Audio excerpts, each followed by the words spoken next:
the Wildcats taking on the Green Hill Hawks in another elimination ball game. The Wildcats advancing to this game by defeating Blackman earlier today. 6-1 was the final score. Green Hill lost to Clarksville in the game immediately following the Oak Ridge ball game. So this will be their second game in really less than 2 hours or so. It finished at about 3 o'clock Central Time, as the winner of this game advances on to play Clarksville perhaps twice and an opportunity to play for the state championship. But you've got to win this ball game. This is an elimination ball game. Two really good teams. We've already seen Blackman eliminated from the tournament, so the three remaining teams on this side of the bracket, Green Hill obviously, along with Oak Ridge and Clarksville, which is heading still in the upper bracket in the winner's bracket. John Ulrich, you've got the starting lineups for the ball game. Leading off, playing center field for the Wildcats, is Warren East. Batting second, playing catcher, is Parker Free. Batting third, playing third base, is Mikey Teasley. Batting fourth, playing first base, is Camden Welch. Batting fifth and DHing for the pitcher, Cy Stevens, is the designated hitter, Peyton Witter. Batting sixth and playing right field is Rishi Ferreira. Batting seventh and playing shortstop is Noah Wood. Batting eighth and playing left field is Carson Fagan. And batting ninth and playing second base is Whit Reniger. The Wildcats will be the visitors once again on the scoreboard. Wildcats will send Warren East to the plate to lead things off, and we're about to get set once again. Our second game of the day, live here on our YouTube channel, Prep Radio. Warren had a good game in the first game against Blackman. A couple big hits, a big double, knocked in a run. Also picked up 2 hits after going hitless in the first game. And here's the first pitch of the game, and it's low and outside, and we are underway once again from Oakland High School.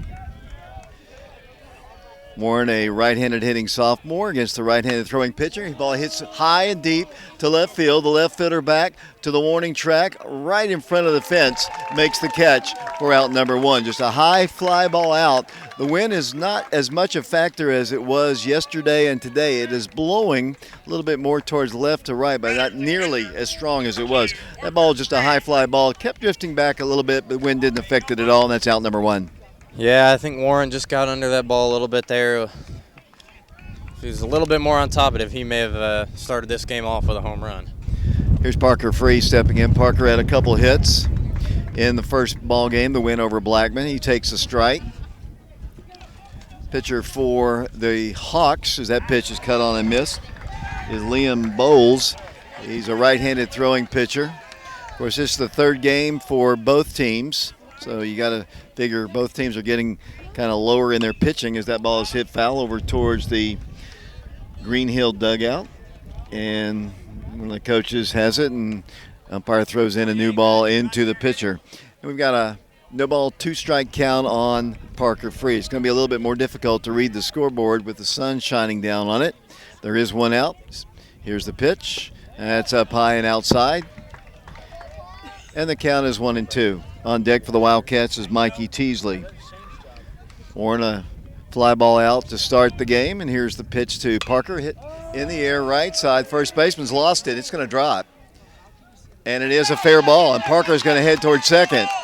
That ball was in no man's land. The first baseman off his bat, and I don't think he could have gotten to it anyway. He looked up. He couldn't see it. The second baseman and the right fielder try to converge, and it was right in that lot of Bermuda triangle. It just dropped in, and that's a one-out double. Yeah, it's the sun's starting to come down right in the outfielder's face, so it may have been hard to see for both the right fielder and the first baseman. As that one drops in right along the line for a double for Parker Free, and Kipton Fagan is now into the game, pinch running for him. Let's see what Mikey Teasley can do with this one. Mikey had a big double down the line in the first ball game. Check the audio. Right-handed pitch is hit deep to right field. The right fielder back on it, still going to the fence. It's over his head, rolling to the fence. Here comes Kipton Fagan coming in to score run number 1, and the Wildcats lead 1-0 on the double off the base of the wall by Mikey Teasley. And the Wildcats lead at 1-0. Yeah, and I don't know if the fans heard it, but right before Mikey absolutely destroyed that ball to right field, you heard Richie Ferreira in the dugout say Mr. Baseball. So I think Mikey putting it to proof that he was a good choice for Mr. Baseball. So the Wildcats still have a runner at second base. We'll get the audio going for you here in a bit. We're talking on the camera right now. It's making sure it's into the camera there. As the pitch to the plate is outside a ball. 1 ball, no strikes the count. 1-0 Wildcats on the double by Mikey Teasley after the bloop double by Parker Free. Cam Welch steps in. 1-0 Oak Ridge. This Juliet, they got hammered in the first game by Clarksville. They had won their first ball game over Blackman. As Cam steps back in, good lead for Mikey, and he didn't draw a throw. He draws the fake throw back to second, and back to the bag will go Mr. Baseball, Mikey Teasley. I don't know. That may have been a setup move, David, but if it wasn't, that may be one of the slowest pickoff moves to second I think I've ever seen. Cam back in. 1 ball, no strikes, 1 out, 1 in. The Wildcats on top 1-0. That pitch bounces away, and Mikey's headed to third. Mikey reaches third base. And the Wildcats have another opportunity, and Cam ahead in the count, 2 balls and no strikes. Oh, shit, I put that wrong. Oh.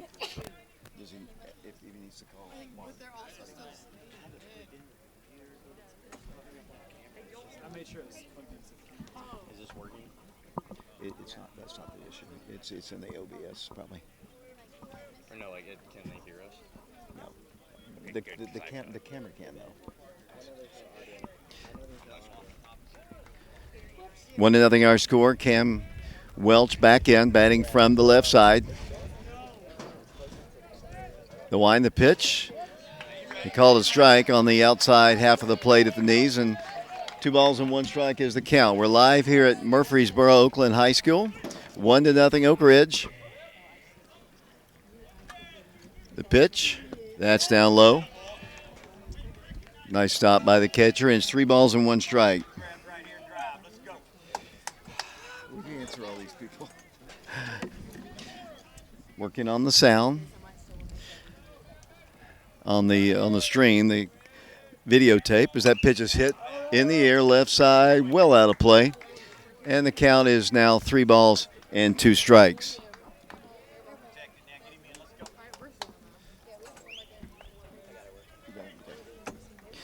Sorry about that. We got the sound going here. Good job, Blake, getting that going. We had to reset up once again and didn't work.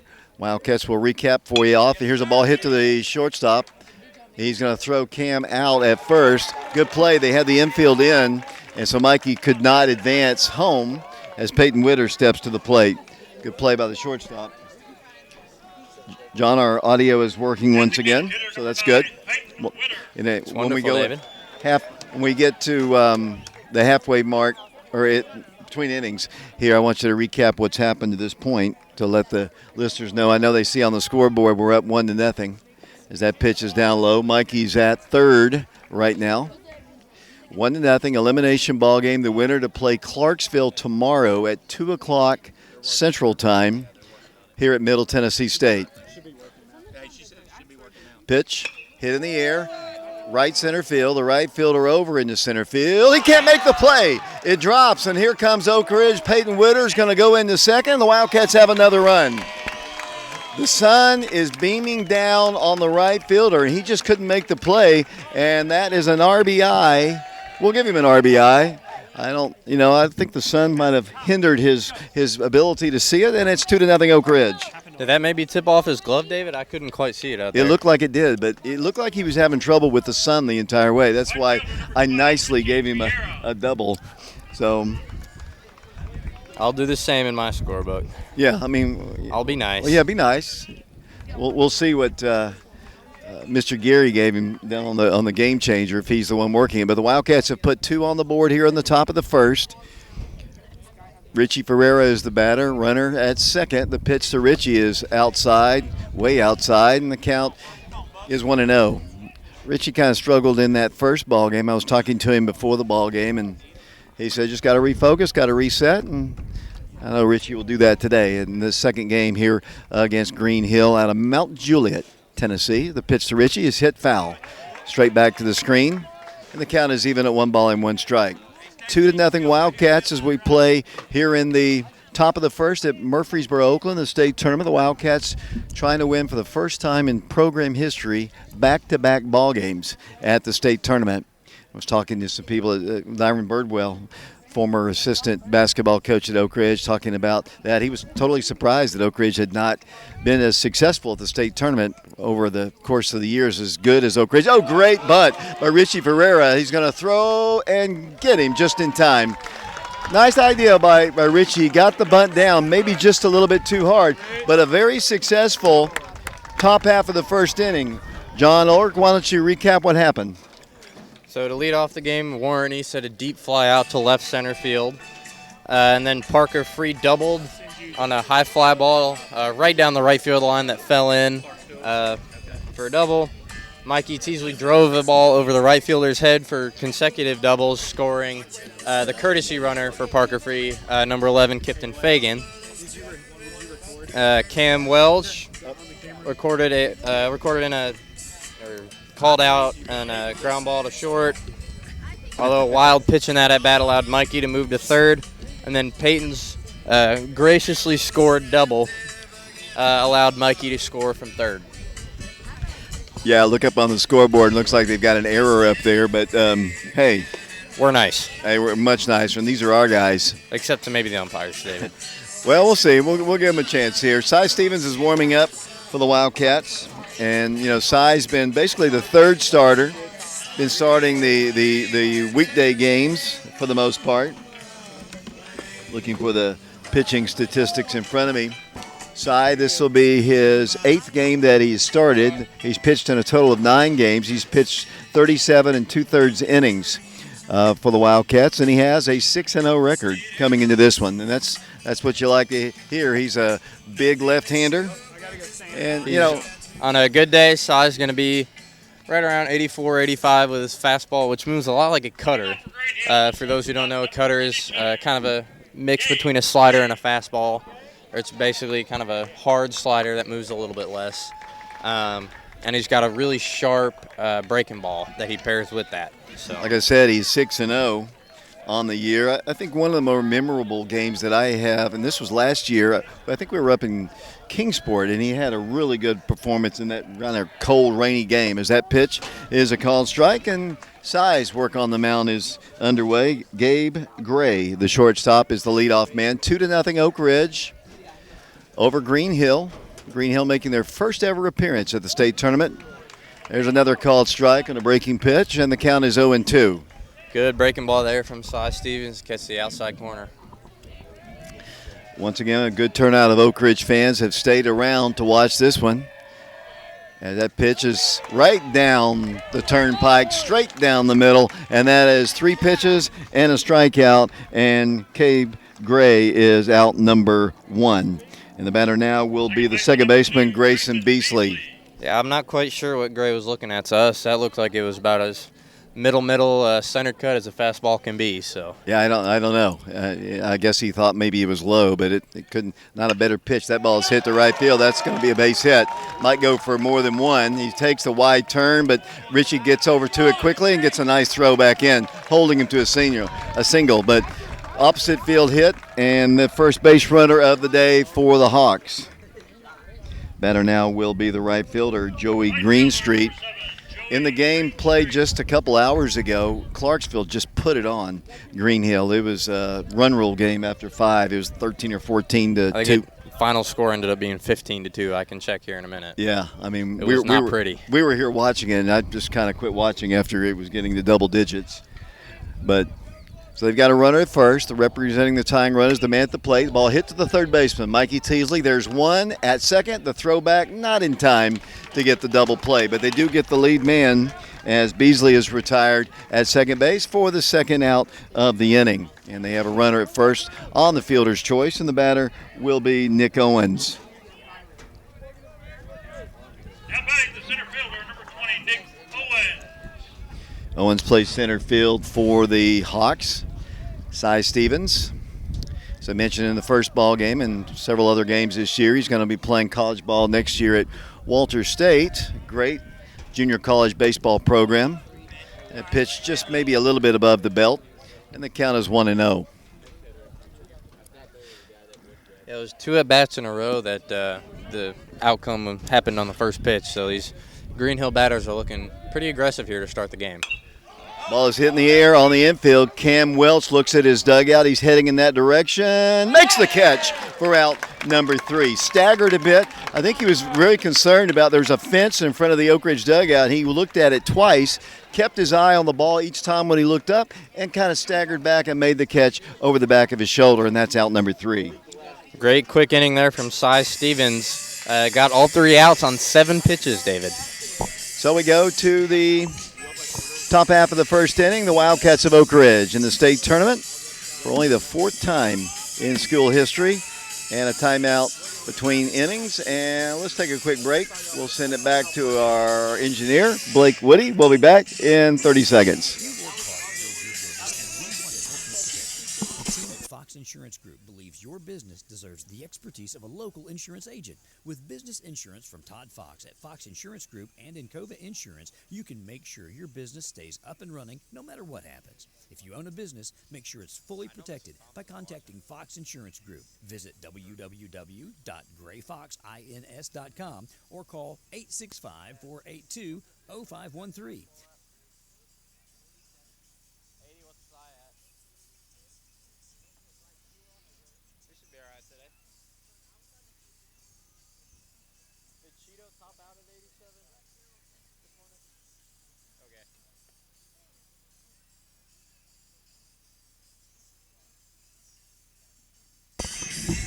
Welcome back once again to you knew exactly what I wanted from you, John. Yep.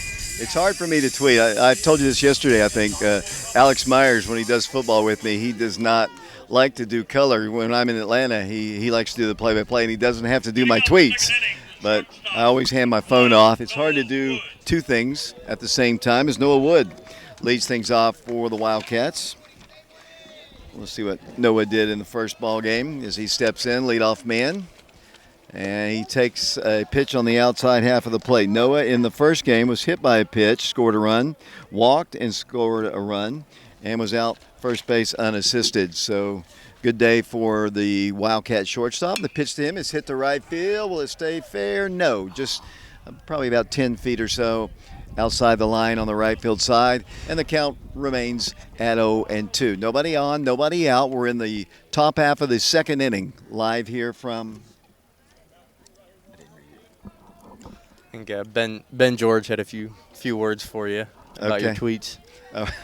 Yeah, Ben's had to do it before too. Anybody who sits next to me has had to do my Twitter. Here's the 2-strike pitch to Noah. That's a little bit outside. Catcher had set up outside, and quite apparent the way where he set up, he was not going to get a called strike that way. Here's the 0-2 pitch. Noah hits the ball weakly off the foul and hit him in foul territory, and he'll come back. He's having to walk it off just a bit. The shortstop, he's still kind of limping around. I'm surprised the umpire's not giving him a little bit more time. He stretches it out. Of course, you know, if you were playing on a dirt field, the umpire would kind of take some time and dust off the plate and give him a little bit more time. But this artificial turf, there's no dirt to wipe off. Yeah, the home plate is just painted in the turf, and it's. I mean, you could maybe try to clear off the little rubber pellets, but I don't think you'd have much success. 1 ball, 2 strikes. Noah back in. 2-0 Wildcats in the second. Pitch, cut on and missed. And that is a strikeout, and that is strikeout number 1 for Liam Bowles. And the batter now will be Carson Fagan. Left fielder number 5, Carson Fagan. Carson has not had any at-bats in the first 2 ball games here at the state tournament, and he is batting today as he plays the left field position. Righty against righty. The pitch to him is, I guess, a little bit low, and the count is 1 ball and no strikes. Wildcats put 2 on the board in the first inning. The Hawks pick up the base runner. That ball is hit well, but foul.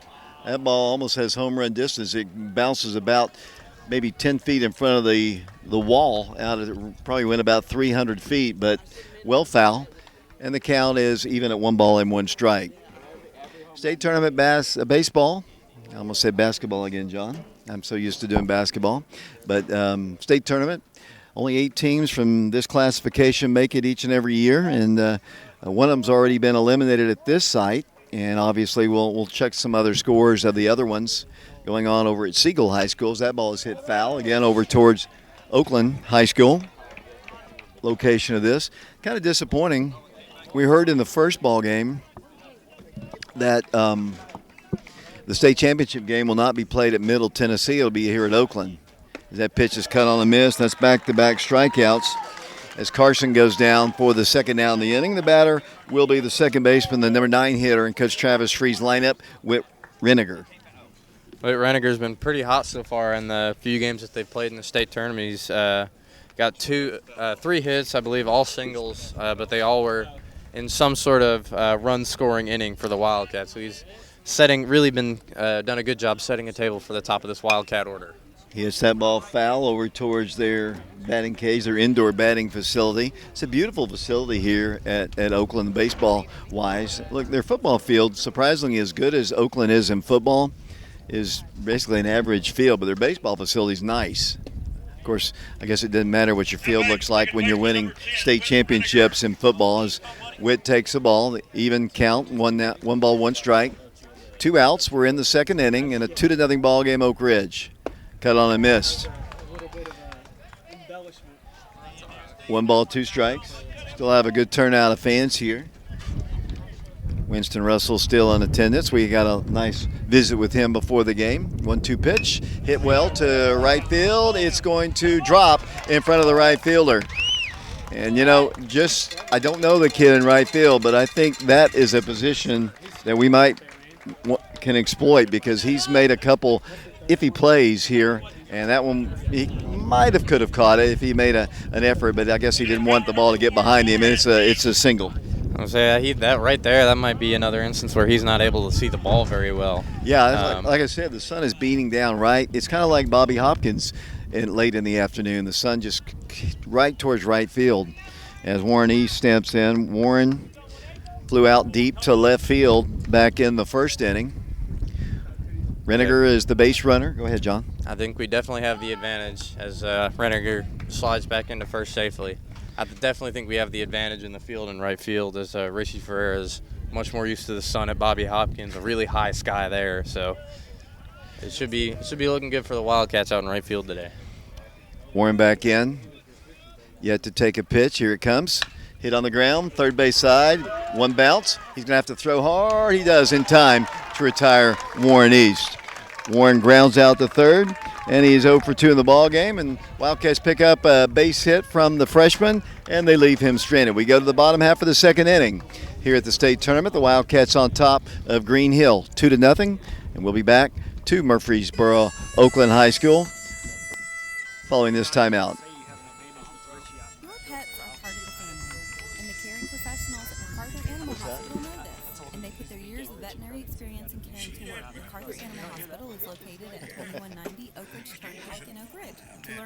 To make an appointment, please call Dr. Paul Sluha at 865-418-1797.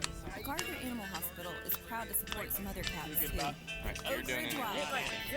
they would like to wish them well this season. Carter Animal Hospital, proudly serving the Oak Ridge area. 482-1797. Hello, this is Jim Norman, proud member of the 1979 Oak Ridge Wildcat football team. And I, along with my wife Mary and sons, former Wildcats James Norman and Elliot Norman, would like to wish the Wildcats a very successful season. Jim Norman is a partner in another long tradition of excellence. The law firm of Joyce, Meredith, Flitcroft, and Normand, PLLC, and Joyce, Meredith, Flitcroft, and Normand Title Services. A full-service law firm in Oak Ridge for nearly 70 years. Give Jim a call at 482-2486.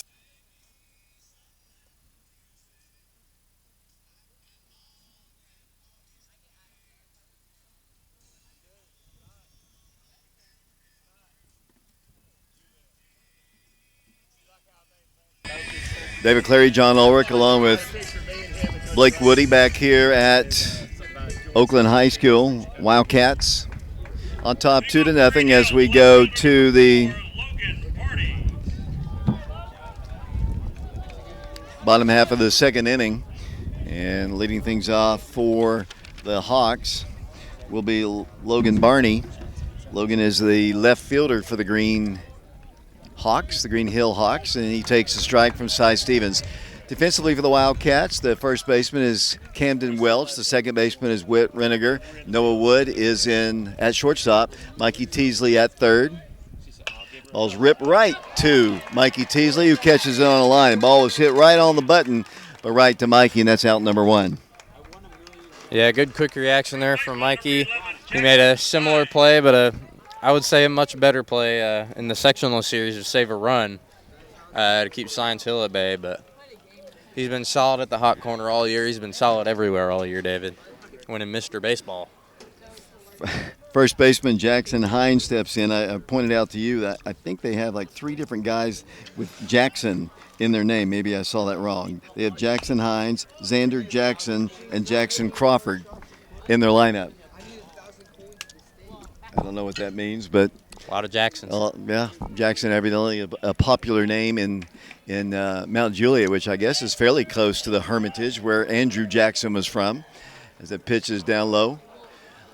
Continuing on with the field players, left field, we've got Carson Fagan. Warren East is in center. Richie Ferreira is in right field, who's shielding his son. You can look, he's having trouble with that son. And Parker Free behind the plate for the Wildcats. The side comes in a little bit high. And the count is 2 balls and 1 strike to Jackson Hines. Size 6-0 on the year. Pitch to the plate. Hit softly and foul on top of the Oak Ridge dugout. And the count is even, 2 balls and 2 strikes.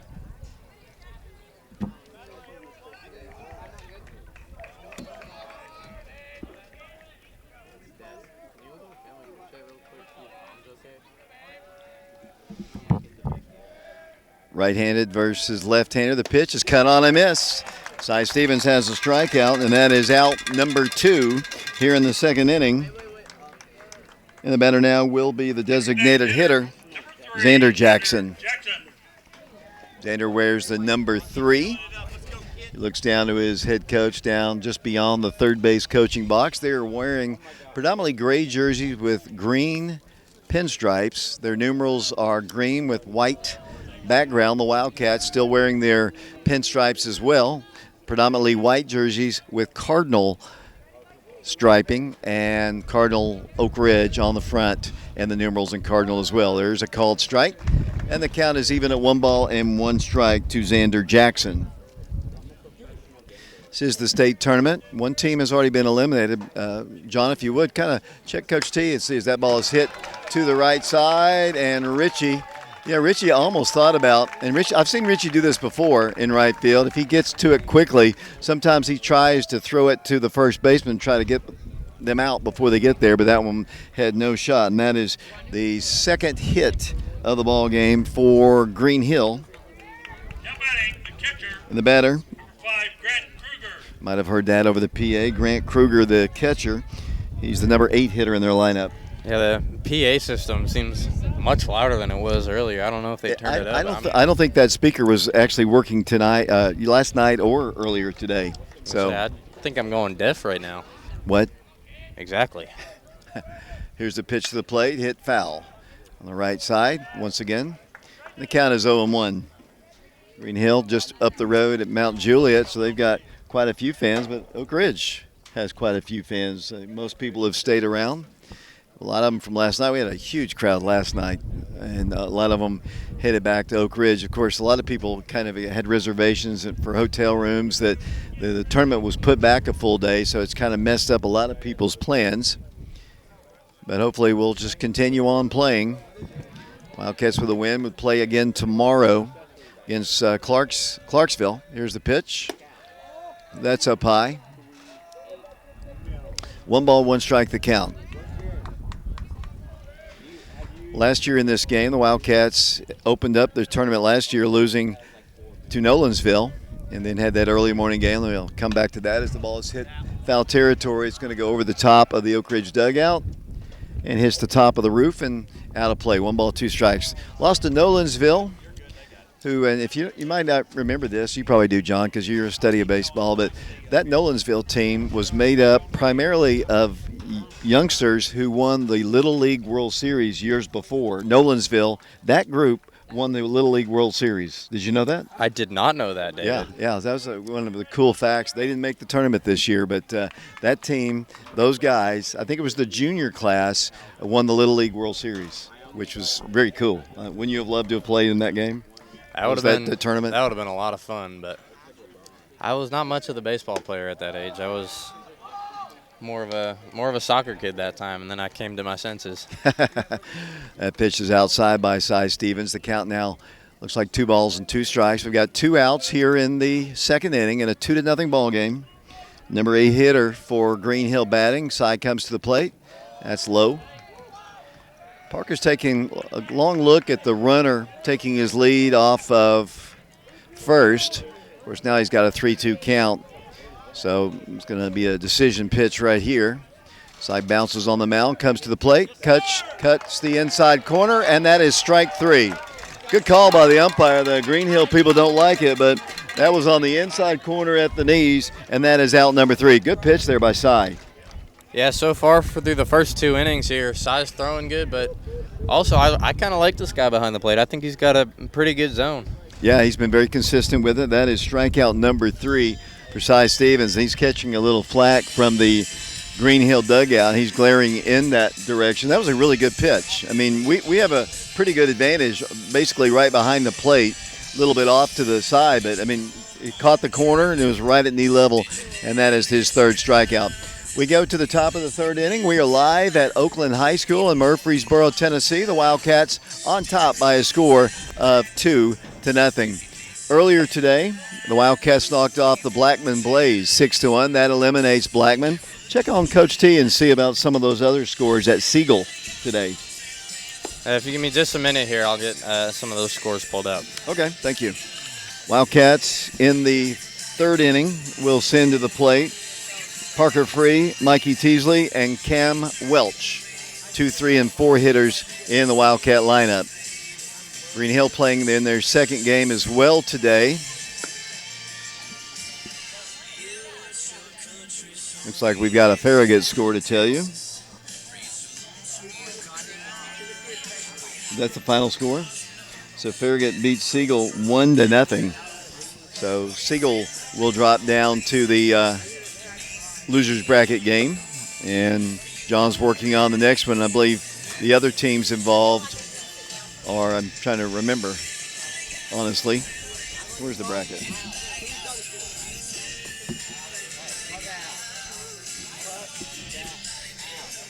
Here's the next score John has got for us. Independence obviously won, or is winning 3-1, or won 3-1 over Rossview. So I believe that means Rossview is out of the tournament. As Parker Free steps in for the Wildcats. The Wildcats on top 2-0. They scored 2 in the opening frame. And here's the pitch. That pitch is way outside, and it's 1 ball and no strike to start. Siegel on top of Independence 5-0. And that game is out of final. Ball's in the bottom of the 2nd inning. Foul territory, hits the netting, bounces up into the stands, and Parker's got a 1 ball, 1 strike count. That one was headed for our friend Emmett Branson over there. Parker had a double his first time, kind of a bloop double down the right field line. I almost caught one yesterday. That's what David said. My hand still hurts. Parker stands in, nobody out. Pitch, hit foul. Back to the screen once again. These double headers, they're rough on players, rough on camera guys. I don't think he heard you. He didn't. Ball's hit foul back to the screen, and Parker stays alive. 1 ball and 2 strikes. I was going through what happened a year ago. We lost that first game to Nolensville. Came back for the early morning game against Bradley Central. Here's a 1-2 pitch to Parker, cut on and missed. That is, let's see, 3 strikeouts in the last 4 batters for the Green Hill pitcher Liam Bowles. And the batter now will be Number 3, Mikey Teasley. Mikey had a RBI double back in the first inning.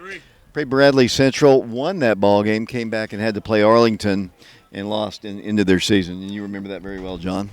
Yeah, it was a tough loss in the nightcap, but that whole trip, just coming out here with the guys that I call brothers, it was a great time. So I know all these guys are enjoying this, and hoping to keep our streak alive. Pitch a little high and tight to Mikey. He's ahead in the count, 2 balls and no strikes. That's John Ulrich doing our color. Has been with us the last several broadcasts as Richie takes one in the strike zone. Couldn't pull the trigger on that one. The count is 2-1. Bowles, big right-hander, working quickly, and he fires one just a bit outside. Umpire gave it a look, just a little bit off the plate. And Mikey ahead in the count, 3 balls and 1 strike. Camden Welch, and now the umpire, I think he's tired of, he heard some jawing after his player struck out the last time, and he's walking all the way over to the dugout. Got really quiet except me. He has located the perpetrator, and he is having words with him. Nobody is talking except me and the umpire.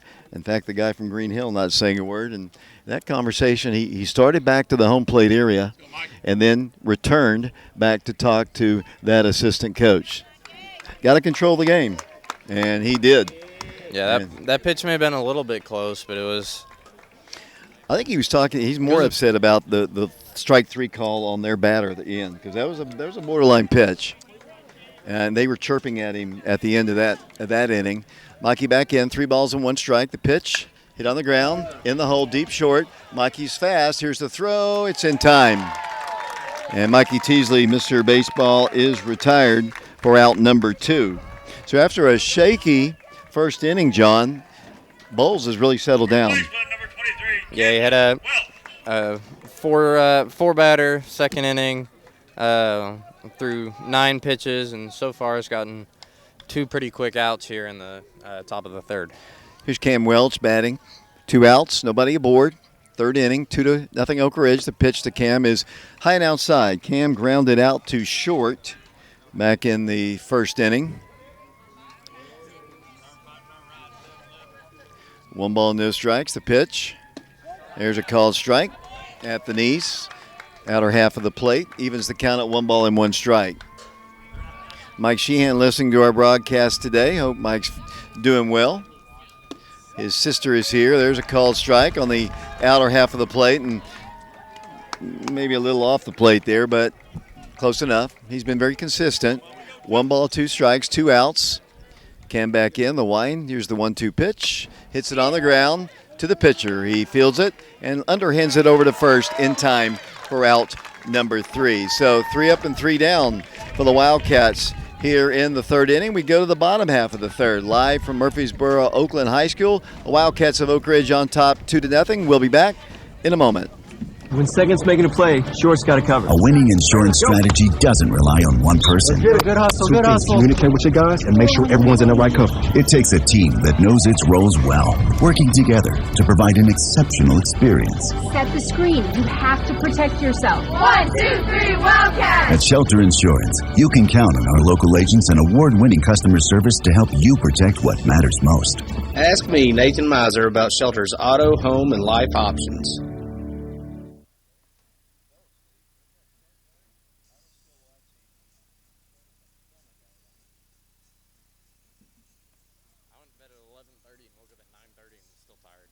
Washboard Wash and Fold offers services other laundry services can't do. Hotels, restaurants, and vacation rentals use our service for their linens, towels, etc. Our turnaround time is 24 to 48 hours, which frees up your time to attend to other business matters. Don't attempt to handle your laundry on your own when Washboard Wash and Fold is here to service your needs. Our hours are Monday through Friday, 8 a.m. to 7 p.m., Saturdays, 8 a.m. to 4 p.m., and we're closed on Sundays. Don't forget our after-hours drop-off shoot. We're located at 113 Robertsville Road. Try us out today.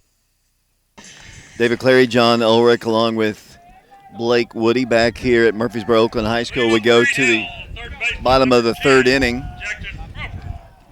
Jackson Crawford, the number 9 hitter in the Green Hill lineup, is the leadoff man.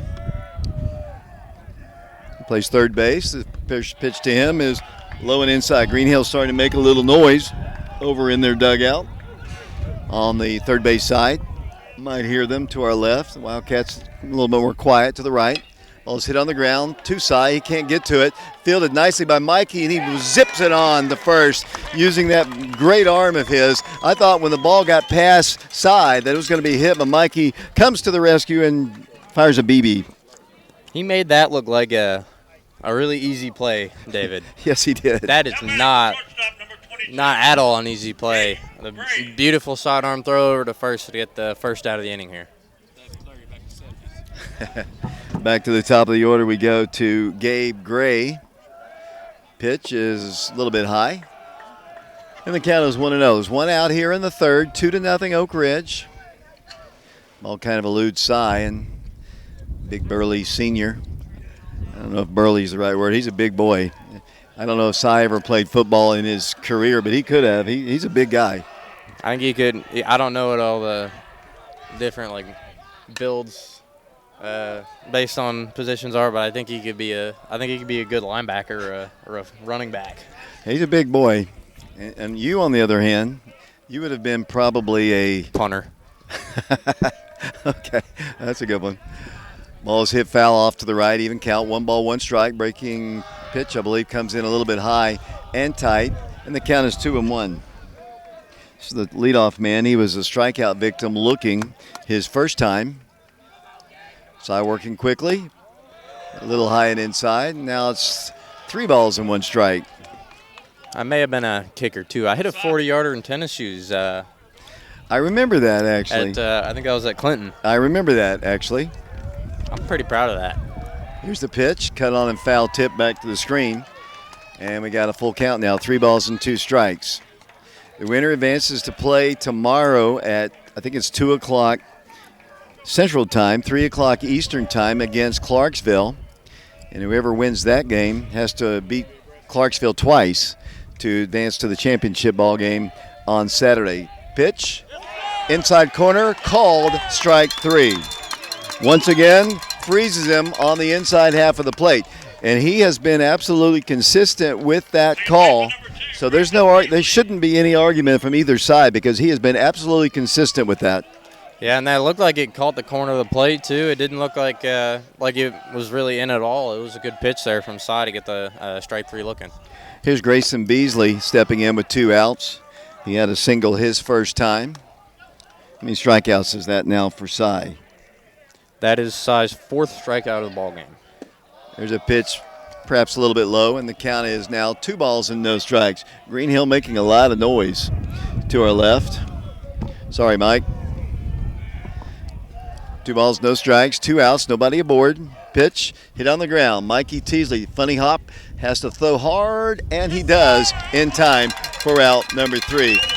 Boy, is it fun to watch him throw that ball across the diamond. You knew as soon as he made the catch, on the weird hop that kind of took a kind of a spin behind the bag at third, that he was going to unleash it, and he did to retire the base runner going down the first base line. So that ends the third, 3 up and 3 down. For Cy Young, we go to the top of the 4th inning. It's 2-0 Oak Ridge. Cy Young, that's a big compliment, David. Yeah. I mean, I could call him Cy Stevens. That's his real name, but Cy Young, we had a Cy Young winner on our team last year. When was the last time the Mets had a Cy Young award winner? Was that DeGrom? 18-19 DeGrom. Yeah, I knew that's your guy right there. Sadly not with us, not with the Mets anymore, but I still love him. I still love watching him pitch. Let's talk about these first 3 innings here. Cy's obviously been very effective for the Wildcats. Oak Ridge had a big inning in the first inning, but since that time, Bowles, their pitcher, has really settled down. Yeah, he's really starting to find the strike zone. Got a quick last 2 innings, so looks like Bowles is starting to find his groove, and if the Wildcats want to win this game, Cy's going to have to keep throwing it good, and they might have to find a little bit more offense. So We go to the top of the fourth inning. 2-0 Wildcats. As I mentioned, the winner has to play Clarksville. Go ahead, John. You had something to say? This is incoming information from my dad, Coach Ulrich. The pitcher on the mound, Bowles for Greenhill, is the same pitcher that started against us in the when we played Greenhill in Alabama last year. Yeah, that was not a pretty sight in that one. Who started in that game for us? Do you remember? I believe it was Cheeto. Okay. I think it was his first start of the year. So. Okay. Here comes Still Peyton. knocking off the rust in that game. Peyton Witter stands in for the Wildcats, leadoff man here in the fourth, sporting that brand new bat that we talked about yesterday, and I'll rehash that story if you didn't hear it. He hits the ball to right field. This could be an adventure. The ball is deep in the right side. He does make the play, though, for out number one. Yesterday during batting practice before the game with Clarksville, he broke his aluminum bat right off at the knob at the bottom of the bat. And his dad, right before the game, had to go and buy him a brand new bat. And those things aren't cheap, but he picked up a home run yesterday with that brand new bat. But there he flies out to right field. Here's Richie, takes the ball outside. 1 ball, no strikes. Yeah, a lot of times bat manufacturers will give you a warranty, especially if it's a metal bat and it snaps like that. So Richie swings through that one. Bowles has really settled down here. I mean, the first inning, it looked like he might not survive, but he's been good since the first inning. Richie back in. 1-1 count. That one's way outside. In the right-hander's batter's box. And it's 2-1. Richie will be followed by Noah Wood. Ball hit off the end of the bat. Foul. Back to the screen. 2 balls and 2 strikes.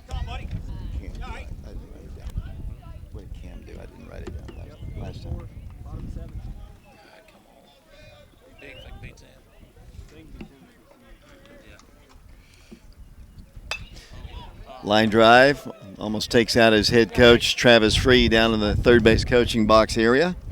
And the count remains at 2 balls and 2 strikes. 1 out here in the fourth inning, 2-0 Wildcats. Oak Ridge won their earlier game 6-1 over Blackman. Pitch. Richie takes one inside. And the count is full, 3 balls and 2 strikes. Green Hill's not very far away. I mentioned it's in Mount Juliet, a new school, founded 2020. First appearance of the state tournament. Pitch, hit off the end of the bat, foul once again. Coach Branson and I were talking about this is Oakland High School, the red, white, and blue O's that are down on the field. That's pretty sharp looking. I'm not so much on the advertisements, but I guess they had to pay the bills somehow. But I like the O's on the field for Oakland. Yeah, and I thought they may have used those O's as an on-deck circle, but that's kind of close. There's ball 4 to Richie. Pitch sails high, and I believe that might be the first walk of the ball game for Bowles. The Wildcats have a base runner, and the batter is Noah Wood. Noah was a strikeout victim his only time at bat. He glances up at Coach Free, who flashes the play, and Noah looks at his wristband. I think I'll ask you about that. And how many different things are on that wristband, and how often does it change? Does it stay the same the entire year? I'm not the one to ask about that, David. I know you only got maybe no 2 idea. at-bats last year? I was a pitcher. I didn't hit. I think didn't you get 2 at-bats last year? Not last year. Was that the year before? Yeah. Richie draws a throw over at first. Weren't you 1 for 2 or something like that? Yeah, I hit 500. Yeah. I don't know. Why it didn't hit me more. Actually, the hit that I got was off the Southern Conference Pitcher of the Year this year. Brady Frederick. I figured out that I learned that the other day. So Noah back in. Richie not going. Goes back to the bag. That pitch is outside of the zone. 1 ball, no strikes. There's Mike Kelly right behind us. Coach Branson. We got a couple of football guys with us on this beautiful day in Murfreesboro. Richie Ferreira takes his lead off of first. Noah back in. He draws a throw once again. Wildcats in the first game, and this is for those who are familiar with Oak Ridge baseball, I think they only had 1 stolen base the entire game, which is so rare. Sometimes they get double digits in stolen bases, just not the opportunities. Pitchers are better sometimes here at the state, obviously. Richie not going, ball's hit to right field. Right fielder is not going to catch it. It drops in front of him for a base hit. So the Wildcats will have runners at first and second. Noah Wood with a one-out single, and the Wildcats have 2 on with 1 out. Yeah, good piece of hitting by Noah there, just driving the ball the other way and for the base hit. With now the Wildcats have guys on first and second with 1 out. Here's Carson Fagan stepping in. Carson 0 for 1 in this tournament. This is game number 3 for the Wildcats. Oak Ridge could use some insurance. Size pitching well, but as we saw in the opening game yesterday, no lead is safe. You're in the final 8 in the state. You've got a good baseball team. As it pitched to Carson is outside. Good stop again by the catcher. We've seen some really good catching by the teams we've played. Clarksville, obviously Oak Ridge. Last night Blackman's catcher was good, and today as well. Just keeping the ball in front of them. Not allowing the Wildcat runners to advance as Carson is ahead 1 ball and no strikes. Hard hit ball once again. Goes free in harm's way. He picks up his right foot and avoids a contusion. How's your hand, by the way, after last night? It's all right. It hurts a little bit, but if I actually caught the ball, I don't think it would hurt at all. But yeah, I would agree with that, but you didn't, and now it's too late. 1 ball, 1 strike. Timeout is asked for by Carson. Carson will be followed by Whit Reniger. Whit had a single his first time. Carson 0 for 1 in the ball game. Was hit for in the last 2 ball games. He has started both of them, but had a hitter for him. The pitch, high and tight. And the count is 2-1. Richie Ferreira, your base runner for the Wildcats at second. Down at first, Oak Ridge's Noah Wood. Wildcats up 2-0 as they bat in the 4th inning. Carson, transfer from Texas. His little brother Kip also on the team. Big lead at second. The pitch to Carson. He takes a strike on the inner half of the plate, and that evens the count at 2 balls and 2 strikes.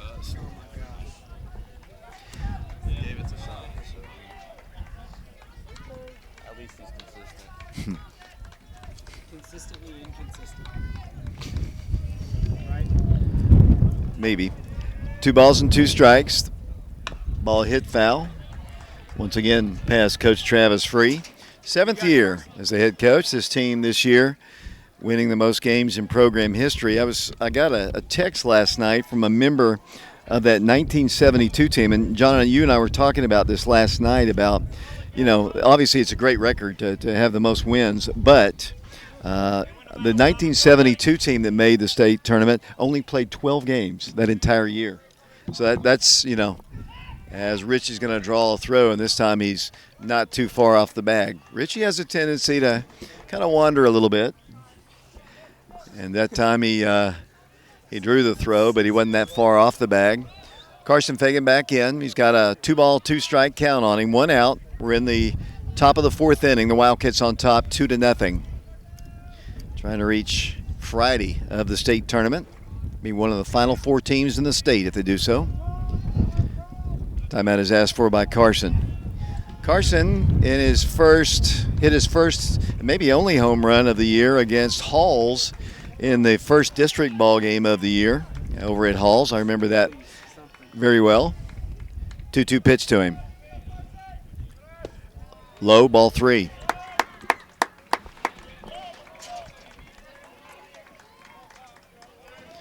Carson is a slender junior, I believe.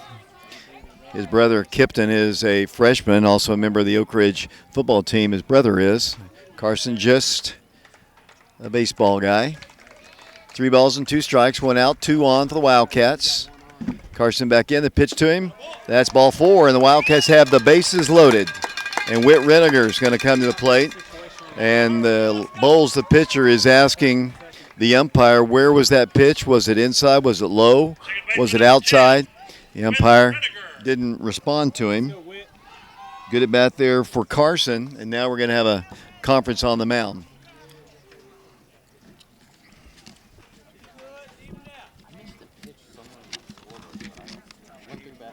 That's one thing that John is very particular about. He does not like when he misses one pitch.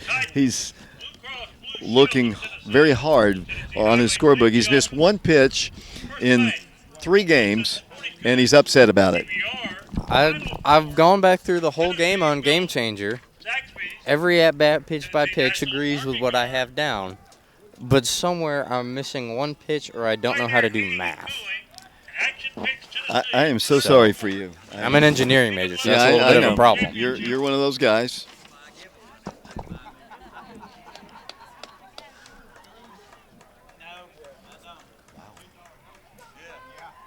Interesting. The conversation has concluded. David, I found it. It is I don't know how to do math. What was it? Where was it?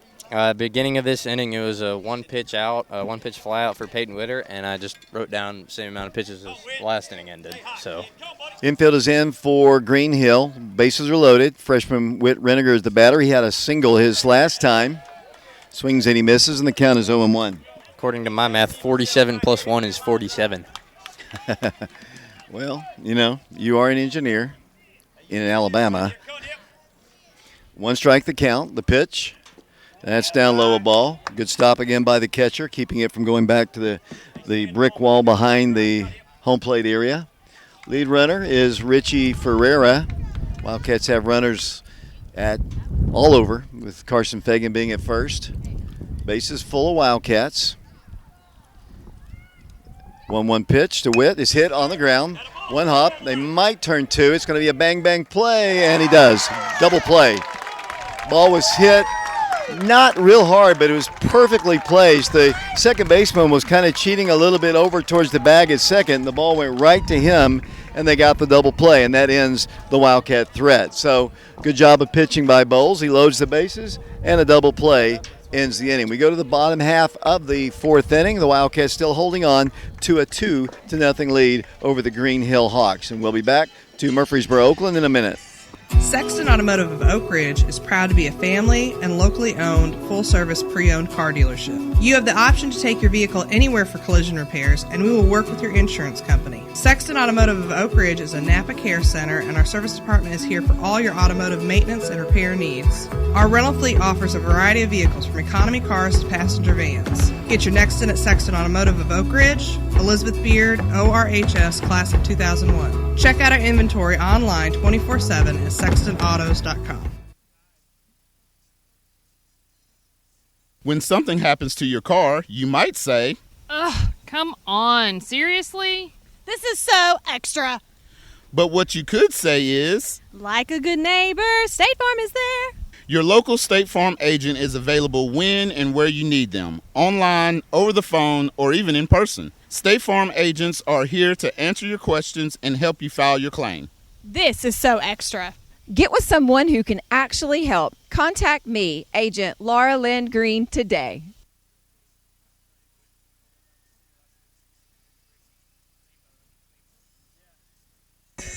David Clary back here along with John Ulrich. We also have Blake Woody with us, James Branson, as well as his young son Emmett. Coach Mike Kelly behind us as well. We got a good turnout of fans live here at Oakland High School.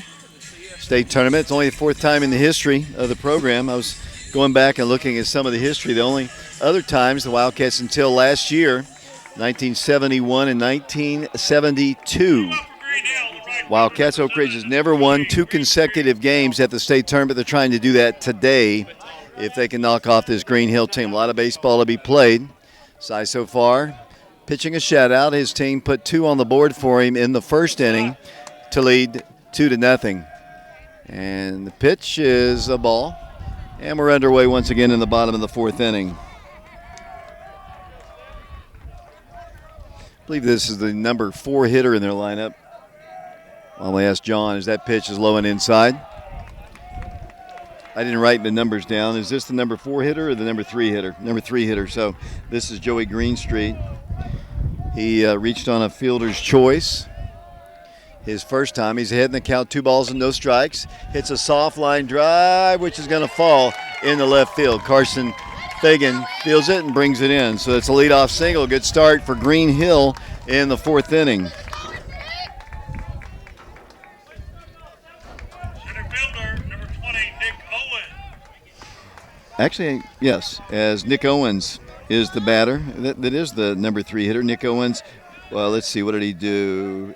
He popped out to foul territory to Cam Welch his first time. Bats from the right side. Runner at first. The pitch. Nice looking pitch. Breaking pitch in there for a called strike. 2-0 Oak Ridge. We're in the bottom of the 4th inning on our YouTube channel, Prep Radio. It's been a long day of baseball. Throw over to first and easily back to the bag. He hadn't taken a very big lead off the bag. Cam holding him on. Cam Welch playing first base. Peyton Witter played first in the first game. Pitch from Cy. Breaking pitch hit foul. Hits the light pole and bounces back in and drops into foul territory. And the count is 0-2. Scoreboard says 1-1. Pitch. That's up high. Parker once again looks down to first. Parker's not afraid to throw it down any base. He picked a guy off at second earlier today in the Blackman ball game. He's glared down at first. It's kind of a short lead at first. Left-handed pitcher, kind of hard to steal on. That breaking pitch stays up high. And the count is 2-2 strikes. Let's see if he changes it up. No, scoreboard says 3-1. Well, it's 2-2. Gotta see it now. Pitch. High and tight. Cy throwing hard, but out of the strike zone. Now we've got a full count. Don't want to walk this guy. Owens, the number 4 hitter in their lineup. Goes over to first and back to the bag he goes. Green Hill lost today in their game to Clarksville in a very, very lopsided game. Clarksville, good baseball team, as we found out last night, beating Oak Ridge 5-4. Pitch, hit on the ground softly. Mikey Teasley, they've got one at second. Here's the throwback. Not in time. They get the lead runner, though, and he is called out. Mikey, the ball wasn't hit that hard. It was going to be tough to get the double play, but they do get the lead runner, and that is out number 1. Left fielder number 4, Logan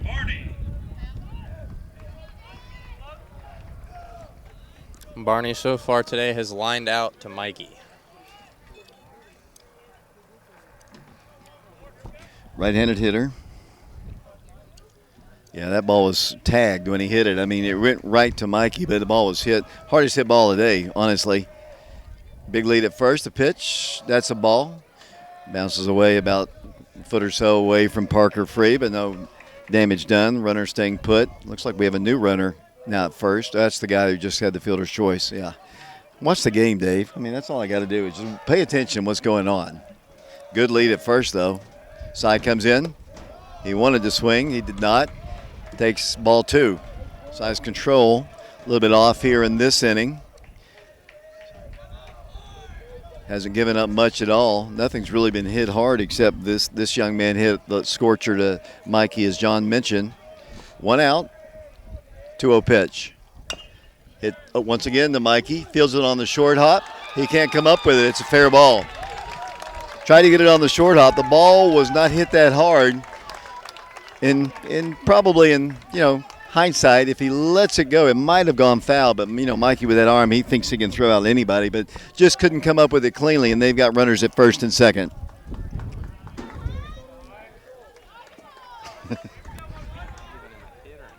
I'll give him a hit. It would have been a tough play.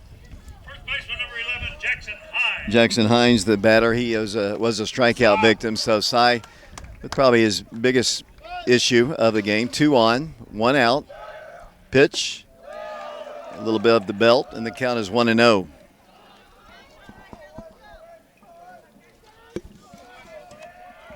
Coming into this game, Cy's pitched 37 2/3 innings total on the year. He's 6-0. 1-0 pitch, 2 balls and no strikes. See Coach Ball kind of Ansley kind of walking around in the dugout. He's the pitching coach for the Wildcats. He sees his big senior fall behind. 2 balls and no strikes. Close ball game. 2 balls, no strikes. 2 on. 2-0 Wildcats as Green Hill bats in the 4th inning. Pitch. That's ball 3. And 1 pitch away from loading the bases. The guy on deck is Xander Jackson, who had a single his last time. If he takes the bat off his shoulders, I'll be very surprised. But baseball has changed a great deal since I first started watching it. He takes ball 4. There's a little one outside, so full-blown miss here in the 4th inning. Bases full of Hawks from Green Hill, and now Coach Ball will take the long walk out of the dugout to talk to his senior pitcher.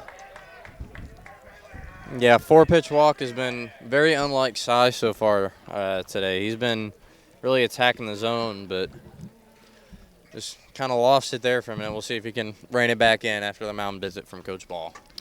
There's one out in the inning. Let's see. I don't think they credited Mikey with an error looking up on the scoreboard. It's kind of hard to read. They did not.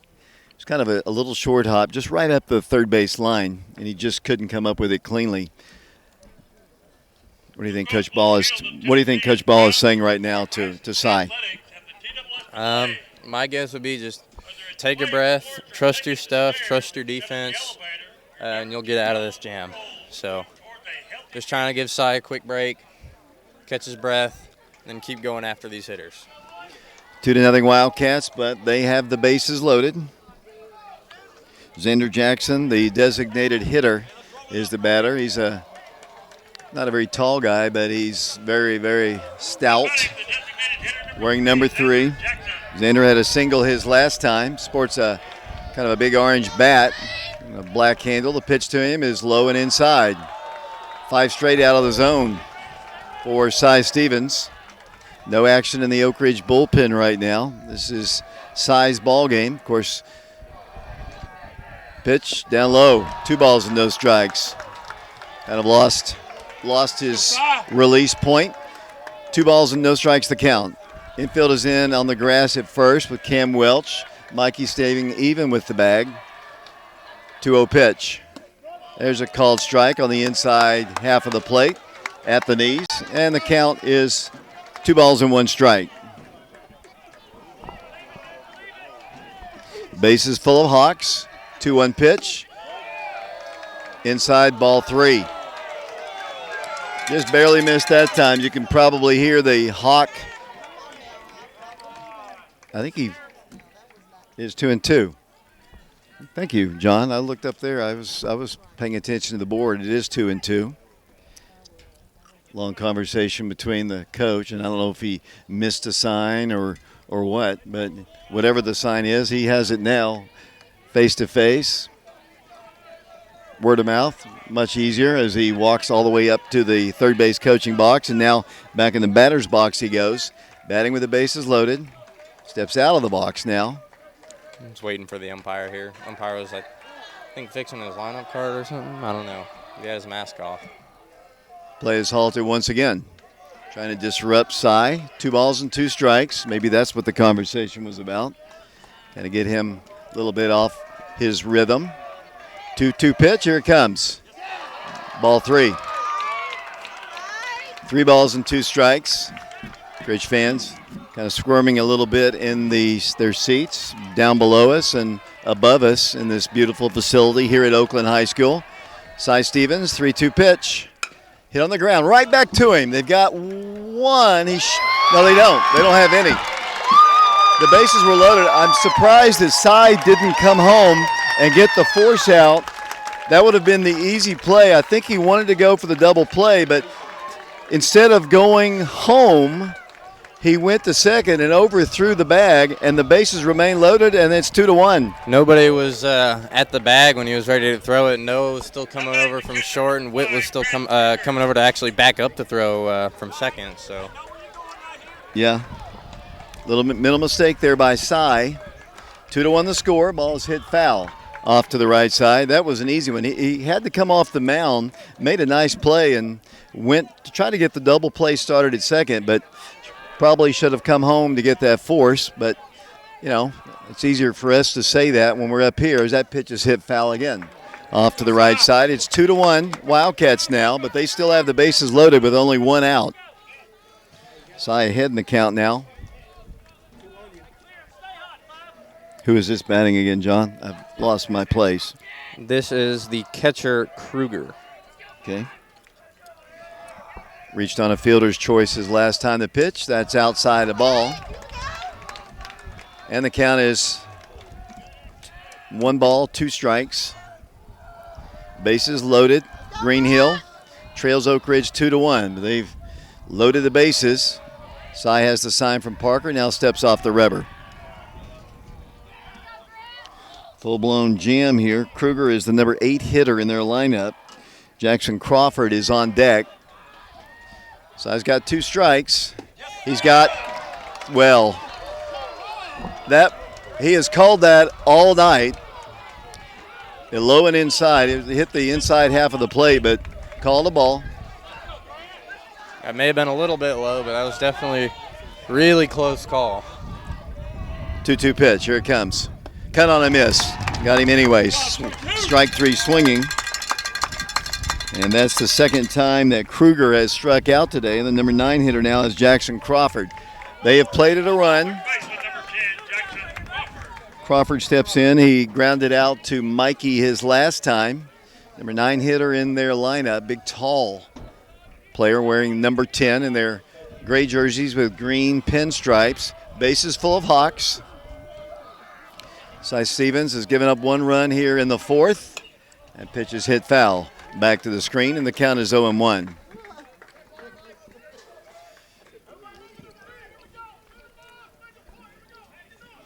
You probably hear Coach Free yelling out to his fielders.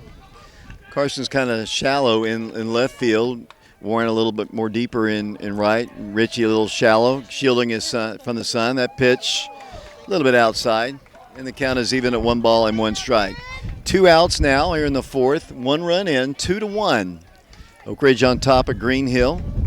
Wildcats making their 4th ever appearance of the state tournament. Green Hill making their 1st. Pitch, cut on a miss. Good live pitch that time, and Cy Stevens ahead in the count, 1 ball and 2 strikes. Oak Ridge fans trying to encourage Cy. Get through this inning. He's labored a little bit. Number 9 hitter, bases loaded. 1-2 pitch. Parker held it there, but it was outside. Evens the count at 2 balls and 2 strikes.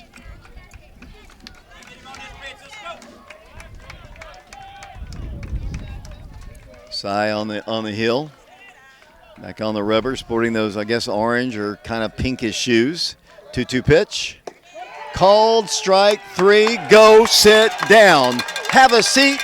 That ends the threat here in the 4th inning. That is out number 3. Froze him with a beautiful pitch. Great job by Cy Stevens, finding his rhythm again and working himself out of a really big jam there as he limits the damage to 1 run with 2 strikeouts to finish the frame.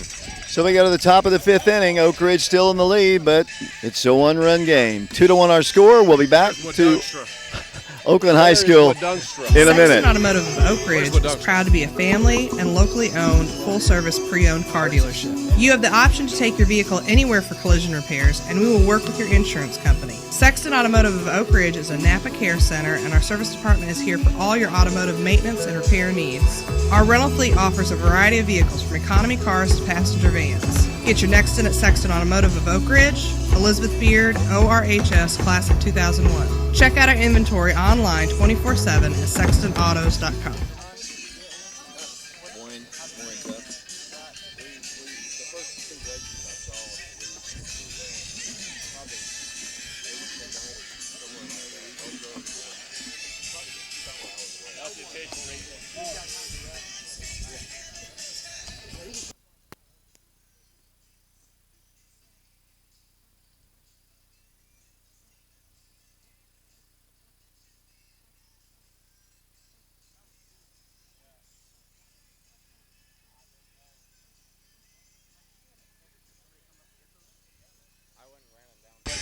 Welcome back. We go to the top of the 5th inning, and a nail-biter here from Oakland High School. The Wildcats holding on to the lead. Big strikeout there to close out the 4th inning.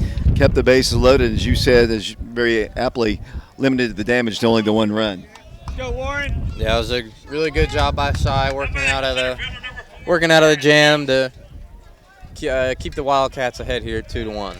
Warren East steps in. He's 0 for 2 in the ball game. Flew out to left field and grounded out to third, and he swings and he misses. All the runs the Wildcats scored were in the first inning.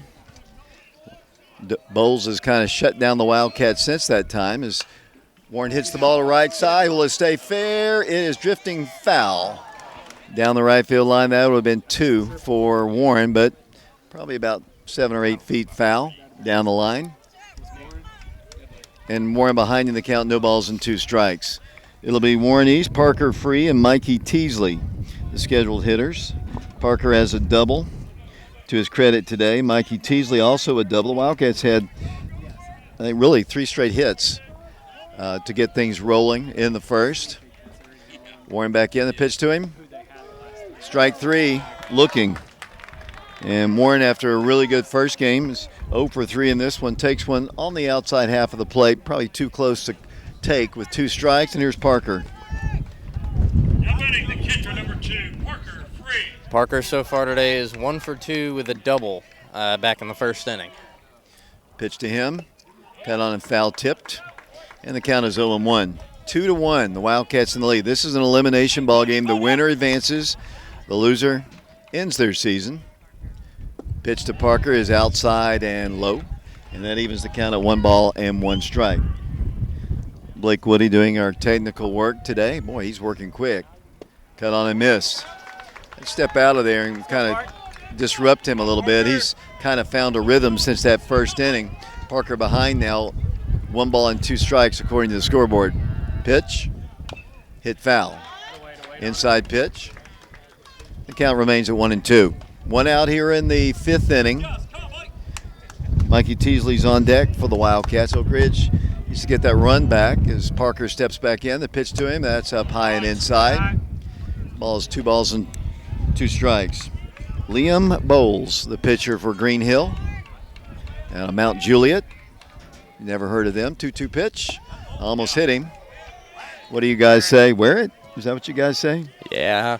That was looked like either a little bit of a slow fastball or a changeup running in on him. That one you got to wear in the meaty part of your leg, get a runner on base. 3-2 pitch. There's ball 4. It bounces away. Parker's going to take a wide turnaround first, and that'll be a 1-out walk. The Wildcats will get a runner in for him. Or a less painful way to first. Yeah, exactly. As the Wildcats, it looks like, will bring out, is that Kipton? Kipton Fagan, number 11. Mikey Teasley steps in. Mikey a double and an RBI, also grounded out to third. And a nice play by their third baseman. And Mr. Baseball, he was announced as that on Tuesday, beating a couple of guys, one from Clarksville and one from Germantown, Houston. Congratulations, program's first Mr. Baseball. As Kipton draws a throw over to first and easily back to the bag he goes. I was talking to Coach Russell before the game. We were just mentioning about all the young guys that see a lot of playing action. Kipton's one of those guys. He's a freshman for Oak Ridge. Not going. Mikey takes one inside. The count is 1-0. Wildcats not running as much as they normally do in the regular season in respect for these catchers that we've seen here in the state tournament so far in the first 3 ball games. Yeah, there's been some really good catchers from Clarksville, from Blackman this morning, and from Green Hill. Both just blocking the ball behind the plate really good and some good throw downs. But I think we've got the cake so far on catchers. Is a Parker Free picked that guy off at second earlier today. Got Cheeto out of a big jam. So 1-0 pitch. Kipton not going. That's high. 2 balls and no strikes. Cam Welch is on deck for Oak Ridge. Mikey ahead in the count. 2 balls, no strikes. 1 out here in the 5th inning. 2-1 Oak Ridge in the lead. A hawk flying around, or some kind of bat or something. It's an annoying bird, I can tell you that, as that ball is hit hard into the Green Hill dugout, and the count is 2-1. Come on, Mike. Coach Free belts out the play. I don't want you to, is that, you know what that is? I have no idea. You were a pitcher. Yep. I knew when Parker put down a 1, I knew what that was. When he put down a 2, I knew what that was. Pitch to Mikey is up high. Green Hill dugout a little bit more quiet after being scolded earlier by the umpire. 3 balls and 1 strike. I knew 1, 2, 3, and 4, David. What was 4? Changeup or fork ball for me. Mikey Teasley back in, ahead in the count, 3 balls and 1 strike. Kipton Fagan at first. The pitch. Ball ripped to the gap, right center field. It's going to go over the right fielder's head. It is going to go out of the yard. Home run. Mikey Teasley, 2-run bomb. Just kept sailing over the 348 mark, and the Wildcats had 2 more on the board. Big time insurance runs there. Brought in by Mr. Baseball himself, Mikey Teasley. Once again proving why he was voted to be Mr. Baseball for this 2025 season. 3 today, with 2 runs scored and 3 RBIs. So great job by Mikey driving that ball the other way right over the 348 marker in right center to give the Wildcats a 4-1 lead. Mr. Baseball. I mean, what a title. I mean, the rest of his life, well, he'll be known as Mr. Baseball. Higgins known as Mr. Football around Oak Ridge. And we've had several other missed basketball. Ball hit hard through the legs of the third baseman. Cam Welch doesn't take the wide turn. I don't think he knew that ball got by the third baseman. I think he thought that it was going to be stuck in the infield, but it's funny. Coach McKeithen was yelling his lungs out to get Cam, and Cam was determined just to get to first base. But the Wildcats have a runner at first base. Cam was just running straight down the line. The ball went down the left field line, and now we're going to have a conversation on the mound. Big hit. The Wildcats respond after Cy worked out of a miss, limiting the damage to only the 1 run with the bases loaded, and the Wildcats come back in the next inning and score 2 runs, and that's going to be it for Green Hill's Liam Bowles. And Liam Bowles did a really good job giving up the home run just now to Mikey Teasley, and he's very emotional as he comes out of the ballgame. Good job by their pitcher. Yeah, he had really settled into a groove there in the 2nd through 4th innings. And with a 3-pitch strikeout of Warren to start the frame, you thought he was going to keep it rolling. But then a good tough at bat from Parker, do a 7-pitch walk, and then Mikey drives that ball over the right center fence to put in 2 more runs. And then Cheeto, if you will, drives that ball down the left field line for a single. Let's take a quick break while the new pitcher warms up. Wildcats on top 4-1. We'll be back in a moment. When something happens to your car, you might say, Ugh, come on. Seriously? This is so extra. But what you could say is, Like a good neighbor, State Farm is there. Your local State Farm agent is available when and where you need them, online, over the phone, or even in person. State Farm agents are here to answer your questions and help you file your claim. This is so extra. Get with someone who can actually help. Contact me, Agent Laura Lynn Green, today.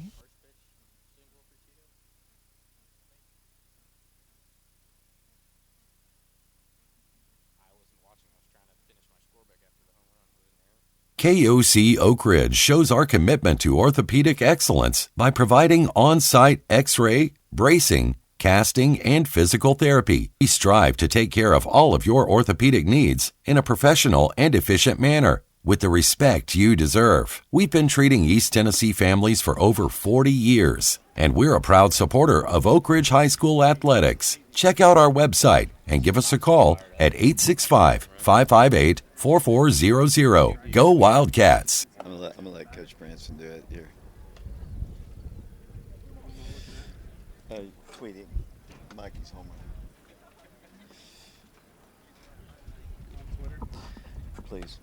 Welcome back once again to Murfreesboro Oakland High School. The Wildcats have put 2 on the board to take a 4-1 lead over the Green Hill Hawks in this elimination ball game.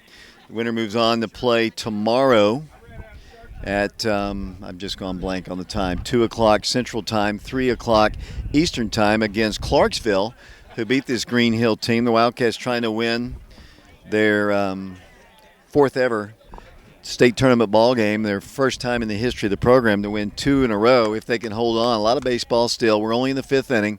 But the Wildcats have built the lead back up. It's now a 3-run lead, 4-1 Wildcats. as Peyton Witter stands in with Cam Welch, the base runner, at first. Peyton hit a home run last night, and he takes a called strike at the knees, and the count is 0-1. The Green Hill dugout's gotten a little bit more quiet after the Mikey Teasley Mr. Baseball home run. Peyton steps in, right-handed hitting senior. The pitch to him is down low, and Cam's going to advance down to second. Nice read there by the big guy. The ball just bounced at the plate, and Cam, I don't know if he was going. I just looked up, and he was halfway down between first and second. Goes in head first with the slide. I hope he didn't jam his fingers. He's looking at it. He went head first with that slide, and he's in scoring position with one out. Another RBI opportunity here for the Wildcats facing this new pitcher. I think he was looking at his wristband card, David. Okay, good. That one's bounced at the plate. Wildcats on top, 4-1. Peyton Witter ahead in the count. One out here.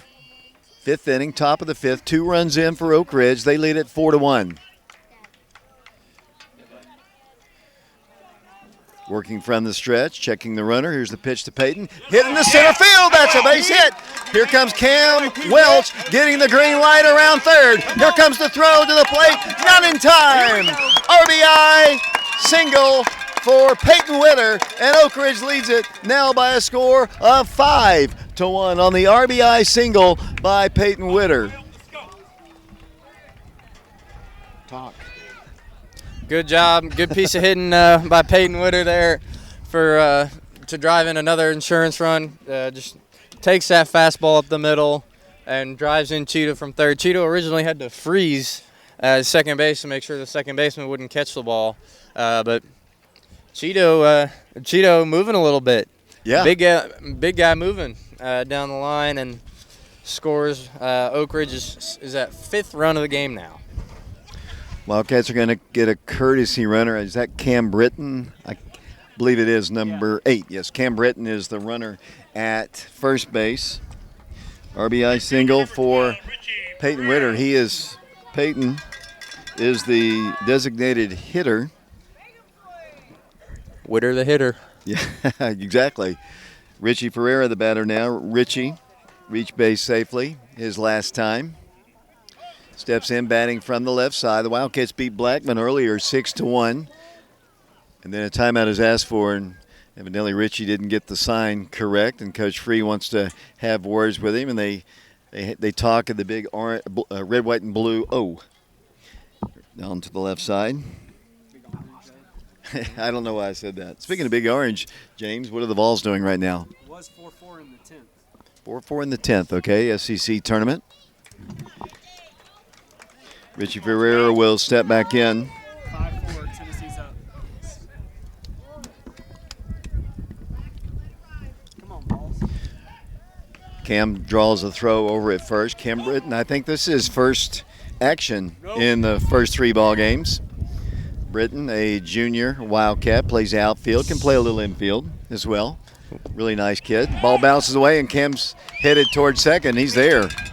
So the Wildcats with yet another runner in in scoring position in a 5-1 ball game. We got James Branson behind us, mouthing the sound effects that he'd normally be playing over the PA system, giving us a little laugh up here.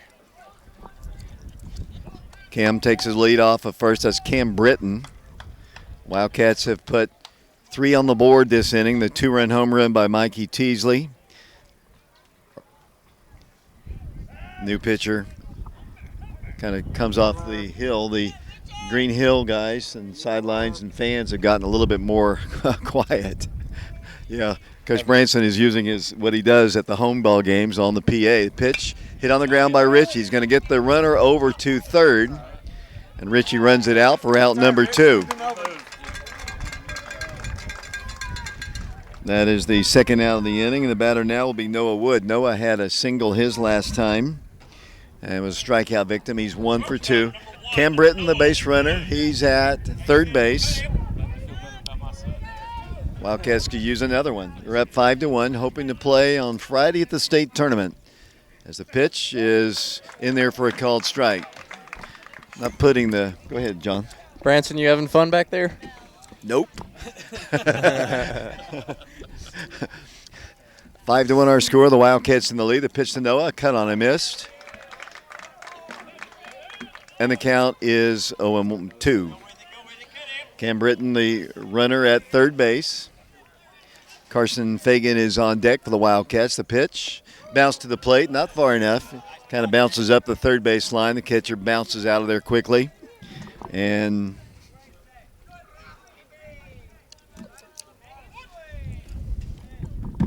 one ball, two strikes. Ben heard me tell you talk earlier, John. Ben's listening to every word we're saying. Pitch is hit foul. Laser shot off the netting to our right. Wildcats trying to play again tomorrow. And they'll take on Clarksville again, the team that defeated Oak Ridge 5-4 last night. I feel like I'm getting a text from Ben every about 10 minutes or so. Pitch was inside, but called strike three, and that is out number 3. But John Ulrich, a very productive inning for the Wildcats. Oak Ridge puts 3 on the board. The Hawks had closed the gap to 2-1. It's now 5-1 Oak Ridge. Yeah, some big insurance runs added on there with the Mikey Teasley home run for the first 2 runs of the inning, and then a Peyton Witter single that drove in Camden Welch for the 3rd run of the inning. Wildcats lead at 5-1 here going into the bottom of the 5th. We are live here. I better turn off the mic here. They're playing music, so I'll turn the mic off. 5-1 Wildcats. Cy Stevens. That's the second time I've done that. Cy Stevens will come out back out on the mound in the bottom of the 5th. 5-1 Wildcats. What a piece of hitting by Mikey.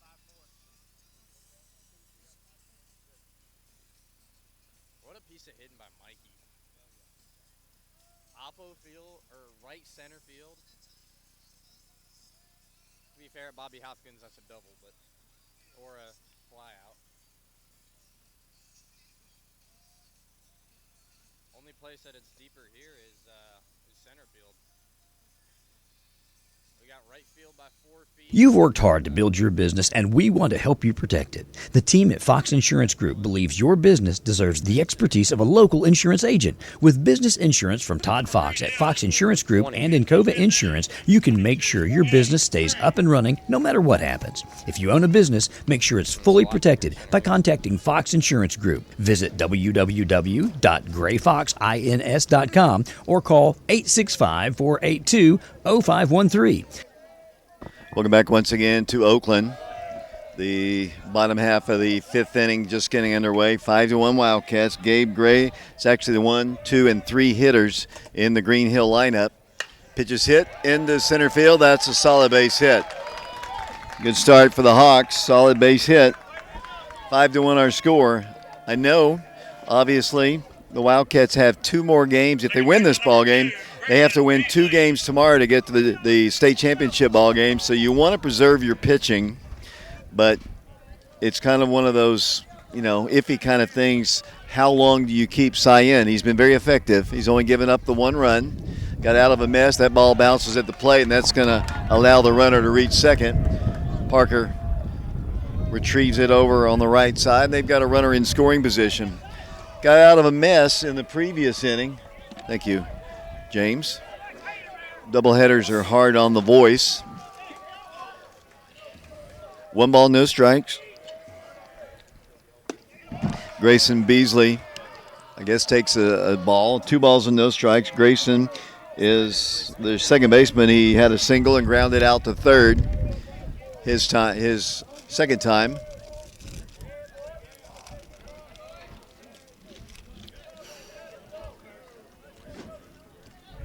Two balls and no strikes, nobody out. Runner at second for Green Hill.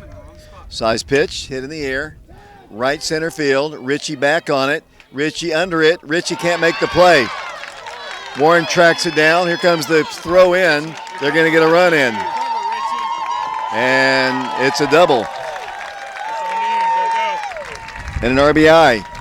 Ball just kept going almost in the exact same spot where Mikey hit his home run near the 348 mark. Ritchie got to it, but just couldn't quite reach out, hit the tip of his glove, and rolled about 10 feet away from him. Warren East was able to corral it, and it's now 5-2. A couple of hard hit balls here, top of their order, and now Green Hill's dugout comes back alive. It's now 5-2. Joey Greenstreet, the batter, reached on a fielder's choice, had a single, and I believe he grounded out as well. They have a runner at second. The pitch, cut on and missed. Greenstreet, their number 3 hitter. Wildcats, looks like Tri Sharp is headed down to the Oak Ridge bullpen, perhaps. He is headed down that way with Kipton Fagan, the backup catcher, as that pitch is up high. Green Hill had gotten quiet when the Wildcats put those runs on the board, but their dugout has come alive. They've got a runner at second, nobody out here in the bottom half of the 5th inning in a 5-2 ball game with the Wildcats in the lead.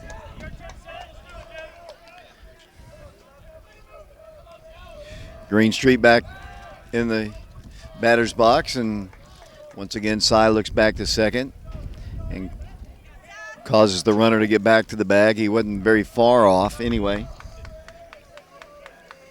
1 ball, 1 strike. Side to the plate. Low and inside. 2 balls and 1 strike. Last couple of innings, John, he's kind of lost his control. Yeah, he's looking like he's maybe tiring out a little bit here, but he's not quite attacking the zone as much as he was earlier. That ball gets through Parker all the way back to the brick, and they've got a runner at third, and now a 3 ball, 1 strike count. Trice just now went down to the bullpen, so it'll take a little while for him to get warmed up. He pitched to 2 batters in the Blackman ball game. 5-2 our score. The Wildcats in the lead, but there's nobody out here in the bottom of the 5th inning. They've got a runner at third, and Joey Greenstreet, who had a single already in this game, heading the count, 3 balls and 1 strike. The pitch drilled left field. Back on it, Carson Fagan. He's got it for the first out. Sacrifice fly, RBI. But it's 1 out, and it's now 5-3.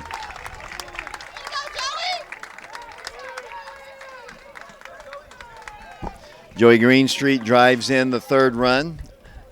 In the 2nd run of this inning, the Wildcats still up by 2. Nobody aboard now, nobody out, or until now, with the line drive to Carson Fagan. And the batter is Nick Owens. What has Nick done today?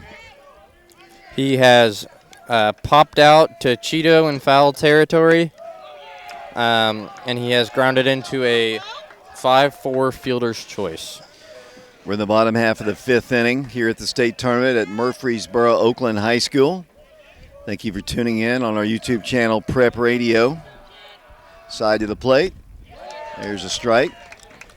Good looking breaking ball right there from Cy Stevens to get himself back into the count. 1 ball, 1 strike, 1 out, nobody aboard. And a 5-3 ball game with the Wildcats in the lead. Owens back in, swings and he misses. And that's strike 2. Trice still working down in the bullpen down to our right. Nick Owens, the number 4 hitter in their lineup. Cy Stevens comes to the plate, 2-strike pitch. I guess a little bit inside. You know, I think the Oak Ridge fans, they've been calling that most of the day.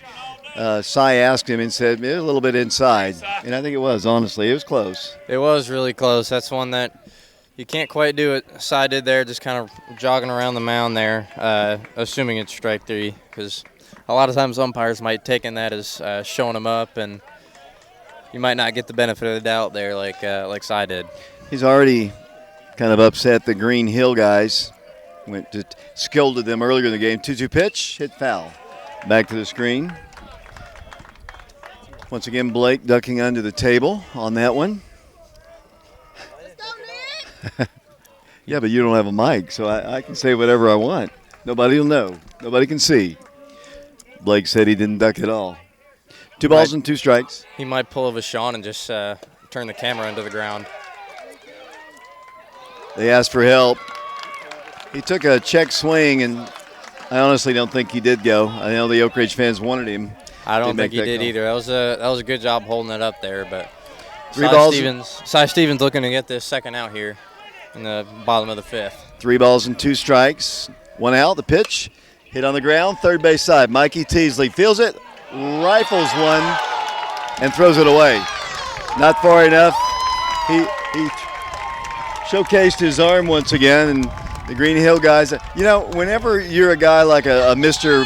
Baseball, everybody knows that that's you. And when you make a mistake, you're going to get a little extra razzing, and Mikey did from the left side. I interviewed Mikey the other day and asked him about that, and he said, yeah, a lot of people say, oh, you're the UT commit, you're this and that, as looks like Tri Sharp's about to enter the ballgame. Nope, it's going to be Cy, but he says he's used to it, to be honest with you.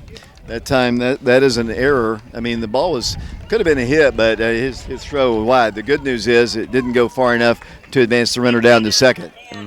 Whit Reniger, second baseman, did a good job covering the wild throw that took a hop off of that brick wall down on the other side of the Oak Ridge dugout. Logan Barney is the batter now. They've got a runner at first. Breaking pitch hit hard. Oh, nice play by Oak Ridge, but he's safe. Mikey makes a great throw. Mikey thought he got him, but I don't think he did. And that's an infield single, but what a great play.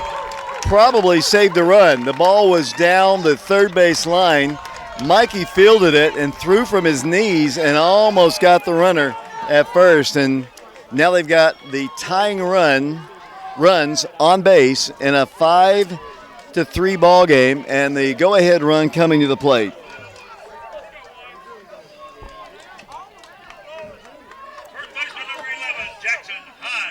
Jackson Hines, the batter, he struck out and he walked. Kind of surprised they've gone as long with Cy as they have. There's going to be it's going to get out of play. Parker gives it a look. Hits off the top of the dugout.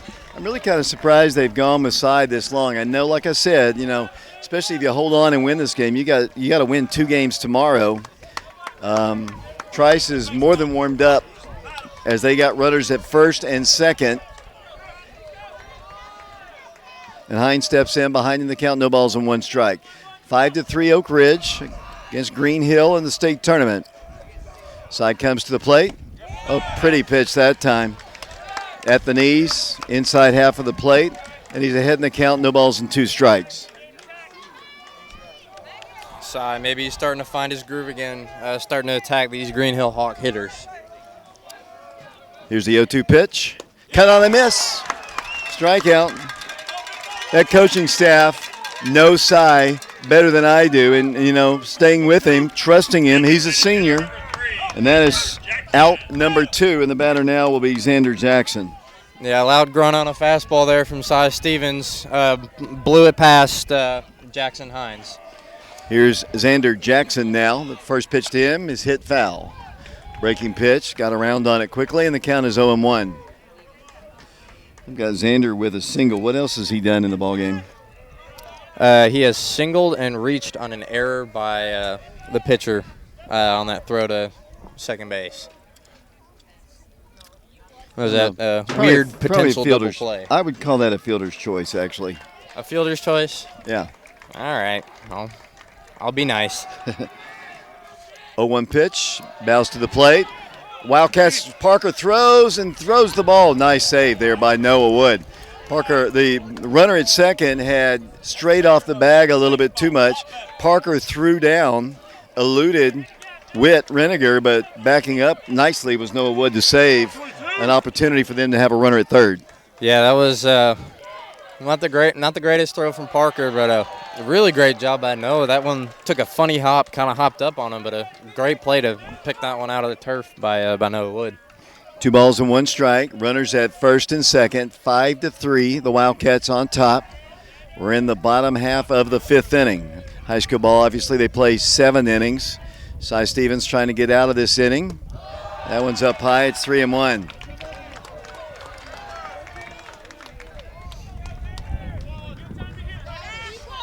Here the Green Hill fans encouraging Xander Jackson.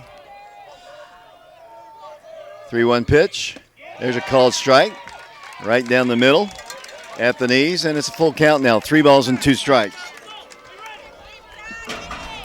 What an exciting ball game here from Murfreesboro, Oakland. Here's the 3-2 pitch. Hit foul. Back to the screen. Stays alive. Runners were going, obviously, with the 3-2 count. Back to their respective bags they go.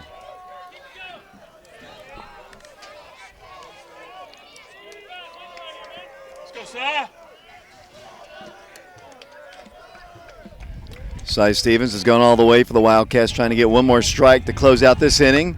He will not get the strikeout, but Mikey tags out the runner for out number 3. Ball was hit on one hop.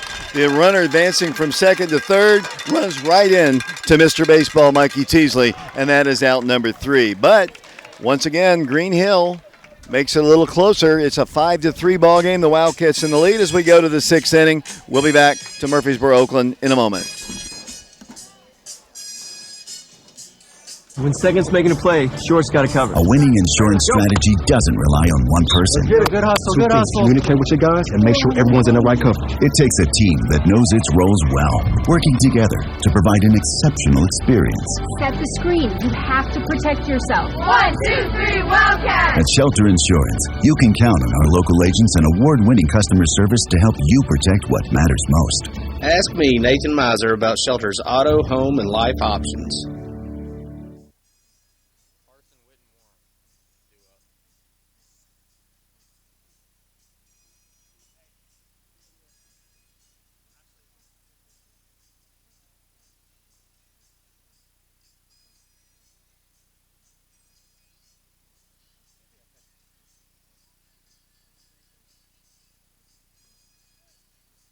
Did you know that Summit Medical Group was voted the best family practice in internal medicine in 2023? We do walk-in same-day appointments and are currently accepting new patients. For the convenience of our patients, we have on-site physical therapy, a lab, x-ray, and ultrasound. Come see our new location at 850 Briarcliff Avenue in Oak Ridge. To schedule an appointment, call 865-483-3172. We're open Monday through Friday, 7:30 a.m. to 6 p.m., and Saturdays 9 to 5. Summit Medical Group of Oak Ridge, the leaders in primary care. Get to the Summit.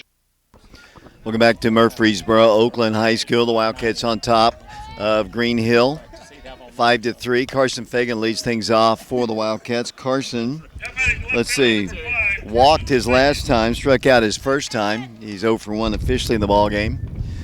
We're in the 6th inning. The winner advances to play tomorrow at 3 o'clock against Clarksville. Pitch, a little bit outside. Actually, a lot outside, and the count is even at 1 ball and 1 strike. Cool breeze as the sun begins to set here in Murfreesboro. The pitch hit in the air, right side. Second baseman drifting over into right field and makes the catch. Staggers a bit, but does make the catch for out number 1. Better now will be the number 9 hitter in the Wildcat lineup, the freshman Whit Reniger. Whit had a single his first time, grounded into a double play his last at bat. Number 9 hitter, wearing number 10, freshman Wildcat. The pitch to him is hit on the ground, foul, and the count is 0-1. John, with very little meat on his bones, has already put on his sweatshirt. It is getting a little cooler here. It's just that breeze getting to me, David. You're supposed to be like a Yankee. You're used to cold weather, aren't you? Not anymore. The South softened me up. 1 strike pitch, almost hit him. Evens the count at 1 ball and 1 strike. Reniger will be followed by Warren East in the Wildcat lineup. Witt hits the ball on the ground. Oh, nice play by the third baseman. He throws on and not in time. Witt Reniger is safe, as the umpire said it drew the first baseman off the bag at first. And here comes the Green Hill coach. I mean, obviously, it's a long ways from us, but the Green Hill guy, coach, is not too sure. But what he's saying, it wasn't that he was safe, it was that he drew the guy off the bag. The first base umpire is saying, trust me, he was off the bag.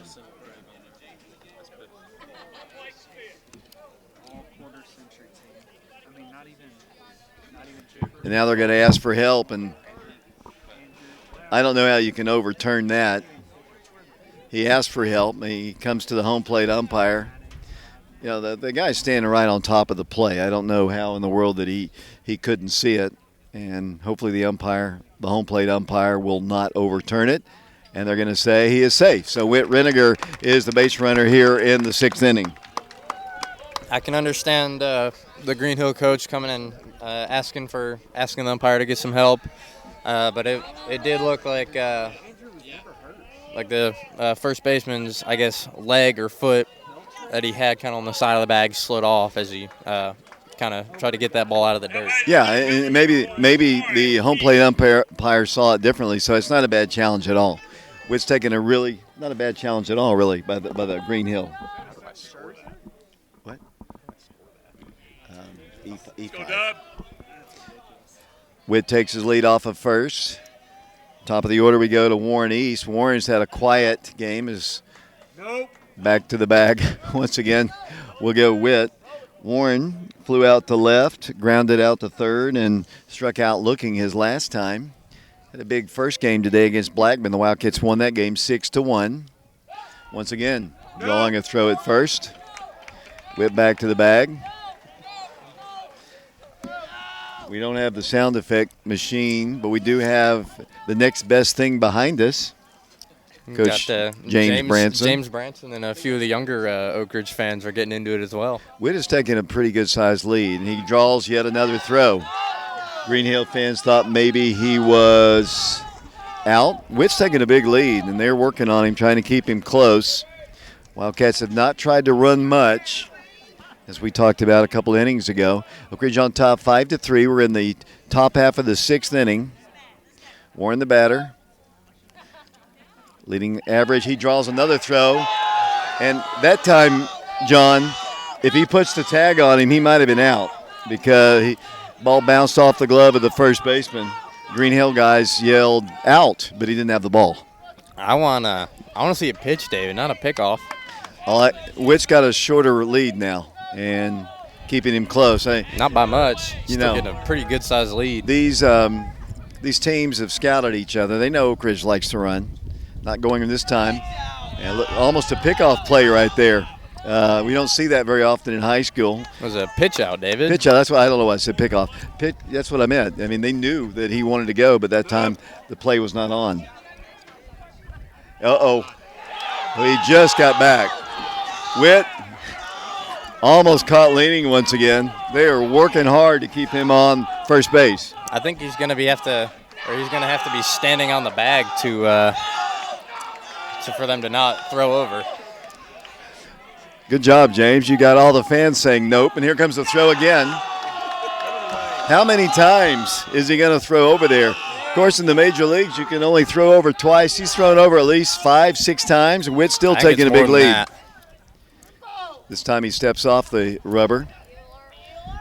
Getting tired of throwing over to first, and Warren's getting tired of standing there.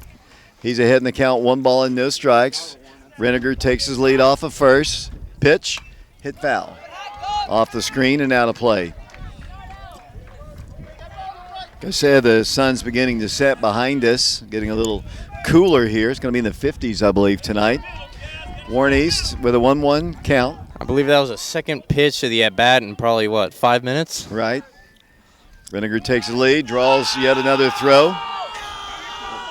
And the Oak Ridge, some young fans back there. You might hear them behind us. Whit once again takes his lead.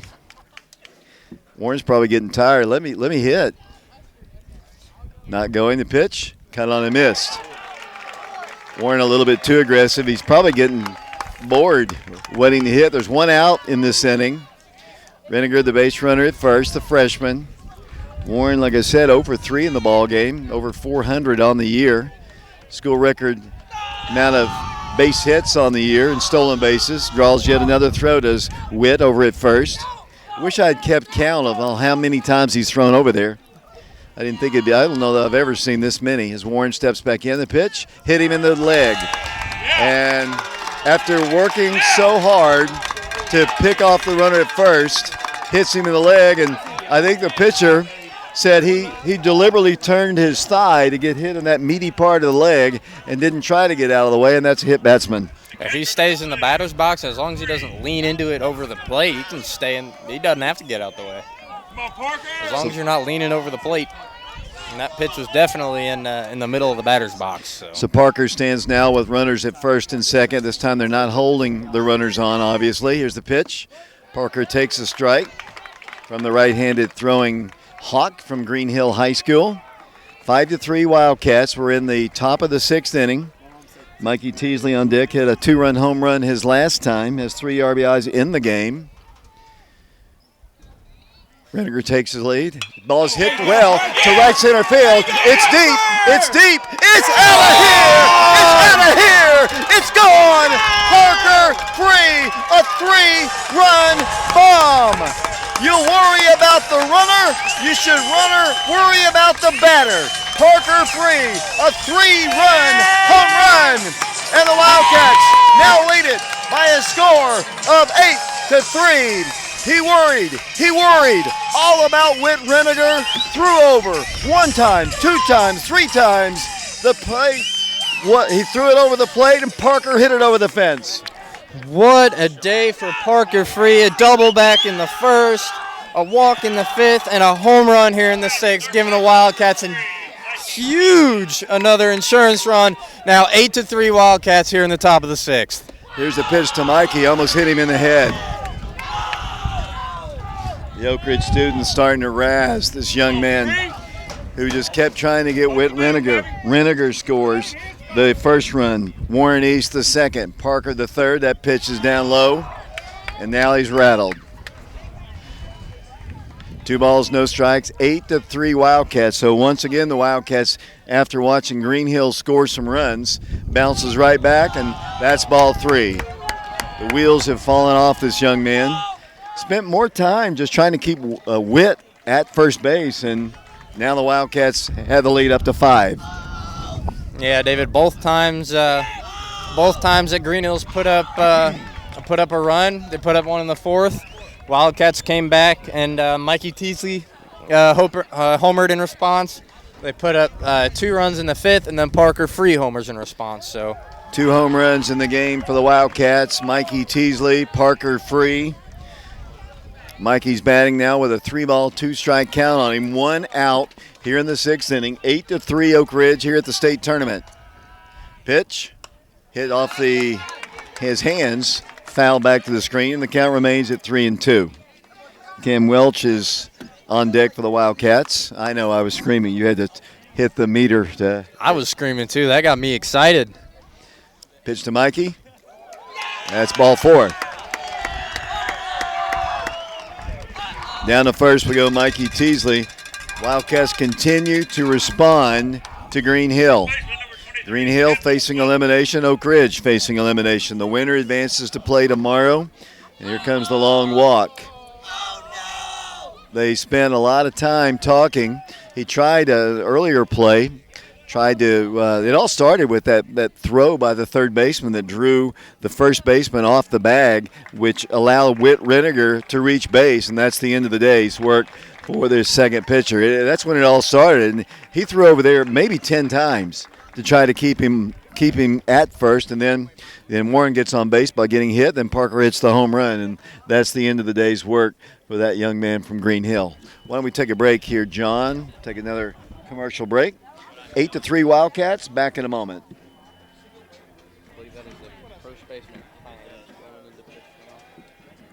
I'm Mike Kelly with Betsy Coleman Realty. I'm a proud graduate of Oak Ridge High School, class of 1982, and a member of the 1980 state championship football team. As a lifelong resident of Oak Ridge, I would love to put my knowledge of the area to work for you should you have any real estate needs. You can contact me at 865-919-5559 or at betsycolemanrealty.com. Thank you, and roll Wildcats roll.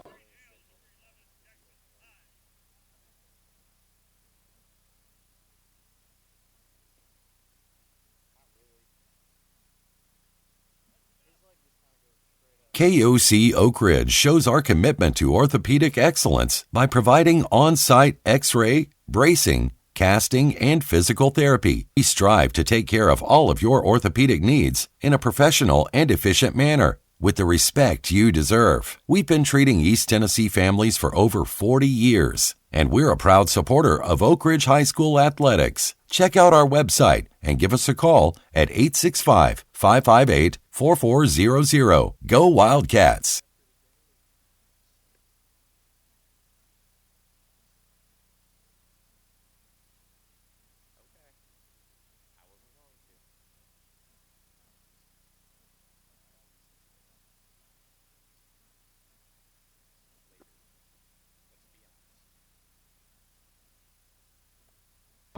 David Clary back here along with John Ulrich. What's your name over there? Blake?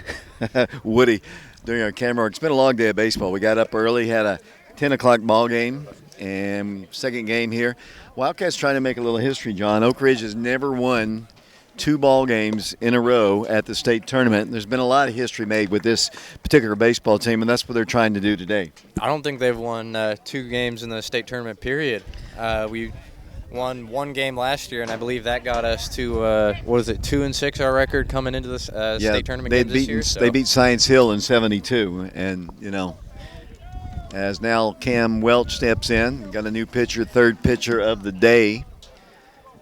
Runner at first is Mikey Teasley. This is the previous first baseman in to pitch now, Jackson Hines, I'm pretty sure. Thank you, James. I don't know if there's a little with their electronic communication device here. My voice is starting to fail just a little bit. If Alex Myers was here, he would be talking and talking. Do I talk more than Alex, or what's the difference there? I'd say it's about the same. Well, I'm just doing the play-by-play. Alex will actually do play-by-play, color, stats, and everything else. But Alex did a great job. You and Alex did a great job, and I totally appreciate you guys doing the last postseason games. I was obviously indisposed, and we appreciate those sponsors who actually were part of that. I mean, during the sectional tournament, we were able to stream, and the regional tournament, we were able to stream because of some really nice donations from some people. One of those guys is here right now, Jeff Henderson. As the Wildcats lead at 8-3 here in the top of the 6th inning. Second game of the day for the Wildcats. Oak Ridge beat Blackman earlier. Pitch to Cam is a little bit outside, and the count is 1-0. As I mentioned, third pitcher of the day for Green Hill, our first ever time playing in the state tournament, second time playing them. Played them last year down in Alabama, part of that spring break trip. That game wasn't as pleasant. They've given up some runs today. Clarksville beat them badly in the first game today. The Wildcats are way up right now. Well, 5 runs, not enough. I'll be eager to see if Cy comes back out or who they might bring in. And still, 5 runs. It's obvious that Green Hill can put some runs on the board. As a pitch to Cam is a called strike, and the count is full now. I believe maybe it's 3-1. It is starting to get cool. Just looking how red my arm is. We've been sitting out in the sun all day long. Yeah, I got burnt. My arms got burnt pretty good here in the first game. So throw over to first, and Mikey's back to the bag safely. We've had a home run in this inning. If you just tuned in, Parker Free with a 3-run home run. Mikey Teasley hit one earlier. Cam Welch with 1 out, 3 balls and 1 strike. Mikey a big lead, and they're going to throw over to first. That worked so well for him when Whit was over there, keeping him close to the bag. And they've done a good job keeping the Wildcats, all the teams have, keeping the Wildcats from running, something they really like to do. Mikey not running. The pitch is a strike on the Aller half of the plate, and the count is full. 3 balls and 2 strikes, 1 out. John, you should have gone to Slick Pig with us today. Great barbecue joint on the campus in Middle Tennessee, or just outside of it. I was enjoying a nice lunch with my dad at Freddy's today. Swung on and missed, and that's a strikeout. Cam goes down. He is 0 for 3 in the ball game, and to bat now will be Peyton Witter. Peyton had a double and an RBI, had a single and an RBI, so he's got 2 RBIs in the ball game. He re-enters the game. That's what the umpire just said. He was replaced by Cam Britton on the base pass as a pinch runner, not a courtesy runner earlier, and now he re-enters. Kind of the interesting rule about high school ball. You can re-enter one time. Yeah, and they do that. I think they do that for injury concerns. If you put a player in, and then if that player gets injured, you can still bring somebody else back in, so you can keep playing the game if you don't have a lot of players. So. Right, and that goes down to like the single A where they might only have like 11 players on the entire team. 1 ball, no strikes to Peyton. Hit a home run last night. The Wildcats with 3 home runs in the last 2 days, and Peyton takes a half cut at it, missed it, and the count is even at 1 ball and 1 strike. 8-3 Wildcats. Oak Ridge has out-hit them 8-7. The Green Hill Hawks have committed 2 errors. The Wildcats 1. Peyton takes another strike, and the count is 1-2. Peyton Witter will be followed by Richie Ferreira. Richie reached base once today. Mikey's still the base runner at first. The pitch, he's going. The pitch cut on a miss, and that is a strikeout of Peyton Witter. But more damage done by the Cardinal and Gray as Oak Ridge scores 3 times. A 3-run home run by Parker Free as we go to the bottom half of the 6th inning here at the state tournament. The Wildcats lead Green Hill out of Mount Juliet, Tennessee, 8-3. We'll be back in a moment. I'm Mike Kelly with Betsy Coleman Realty. I'm a proud graduate of Oak Ridge High School, class of 1982, and a member of the 1980 state championship football team. As a lifelong resident of Oak Ridge, I would love to put my knowledge of the area to work for you should you have any real estate needs. You can contact me at 865-919-5559 or at betsycolemanrealty.com. Thank you, and roll Wildcats roll.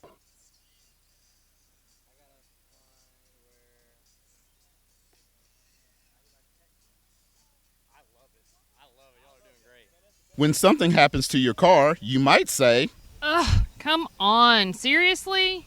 This is so extra. but what you could say is, Like a good neighbor, State Farm is there.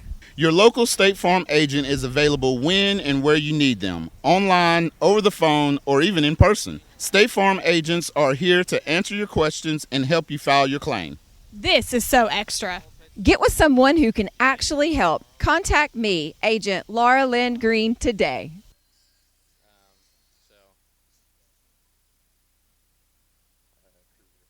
Green Hill, number 5, Grant Kruger. Grant Kruger leads things off here in the bottom half of the 6th inning.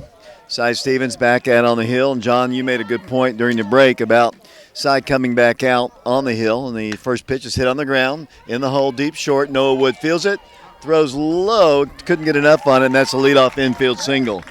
Your point was?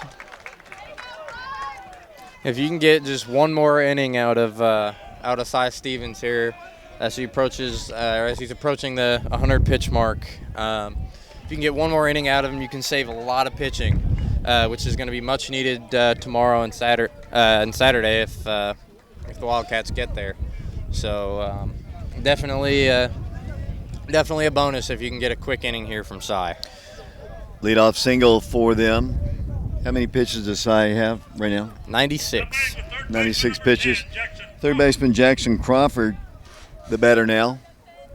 And he takes one up high. I think looking at Cy, though, I think that was a breaking pitch, but he kind of lost a little bit. He's got to be tired. It was hot when he started the game. Ball's behind, 1 ball, no strikes. Checks the runner at first, the pitch. That's up high. And the count is 2-0.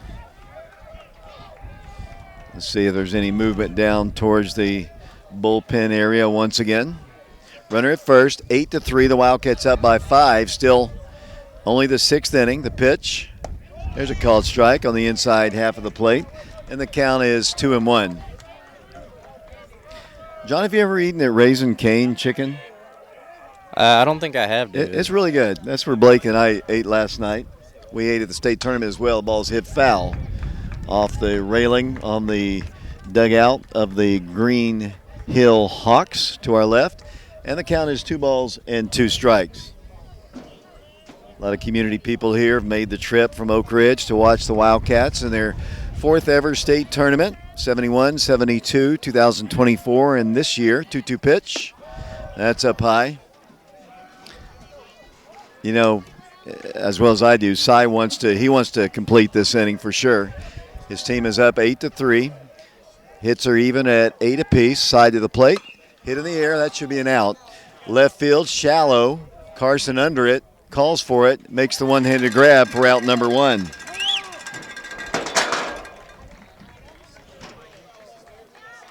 One out here in the 6th inning. Runner still at first. Just a high, lazy fly ball to shallow left. Gabe Gray is the batter. He is the leadoff man in their order. He struck out the first 2 times against Cy and picked up a single. Ground ball right here in the middle infield would be huge for Cy. Thrower to first and back to the bag easily goes the base runner. One out here in the 6th, 8-3 the Wildcats in the lead, trying to win back-to-back games today. It's hard to get out of a loser's bracket. Good lead at first. I doubt he'd go losing. That ball's ripped to left, though. That's a base hit. Carson's quickly over to field it and gets the ball back in. That's a couple of hits. Soft little liner to left field. And that's the second hit of the game for Gray. Now they've got 2 on. And Cy just trying to work his way through it here in the 6th inning. They've got 1 out. Like you said, a ground ball would be nice. The ball was not hit hard. He just kind of poked it out there. Here's Grayson Beasley. Grayson had a double and an RBI his last time, had a single his first time. So he's 2 for 3 in the ball game. Wildcats are warming up once again. Is that Trice once again? Let me see if the sidearm comes. Yeah, it is Trice Sharp out there. Ball is hit foul, out of play to the right. Trice faced 2 batters in the Blackman ball game, which the Wildcats won 6-1 earlier today. Wildcats trying to knock off Green Hill. Green Hill just won't go away, though. You get to the final 8 in the state, you're going to be you're a good team. Pitch is just a little outside. Good-looking pitch from up here. Count is even at 1 ball and 1 strike. They've got runners at first and second. 1 out in the 6th, 8-3 Wildcats. Cy Stevens has gone all. My voice is dying. He's gone all the way. Pitch, hit foul off to the right side. And he's ahead in the count now, 1 ball and 2 strikes.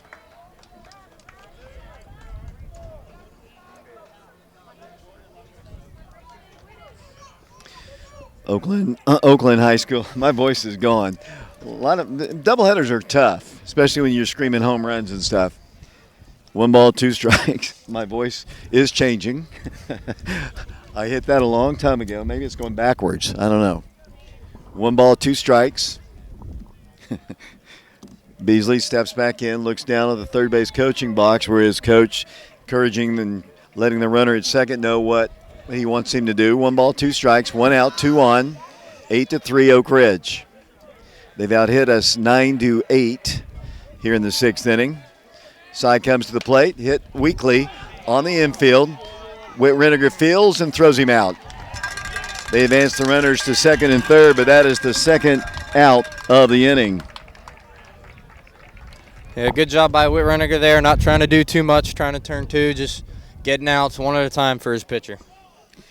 Better now, I believe, will be Joey Greenstreet.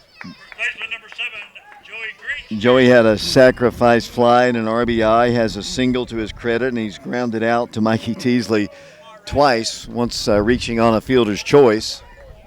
He bats from the right side with a couple runners in scoring position. Cy trying to get through this 6th inning. He's got 2 outs. Then his day's work, well, I'm sure, will be done. Over 100 pitches. Big senior, going to Walter State next year to play college ball. Ball hit on the ground, foul hard once again. Over to the left side against the netting in front of the Green Hill dugout. And the count is 0-1. Gutsy performance by Cy. A big, strong kid. 6-0 on the year, trying to make it 7-0 in his final high school game as a pitcher. Pitch, hit well, hit foul off to the left side. Carson gives it a long look, but it's well out of play, and he's ahead in the count. Cy is no balls and 2 strikes.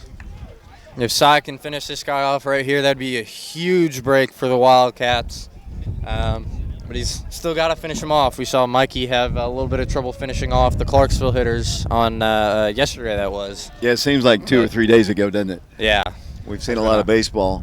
No A lot balls. of baseball. Joey Greenstreet back in. No balls, 2 strikes to him. Side comes in, hit on the ground. Third base side. Mikey Teasley fields, throws, in time. Out number 3. Great job, Cy Stevens. Cy Stevens has had some traffic, but gets out of it. A strong performance by the senior and gets the glad hand from his coaching staff. 6 innings.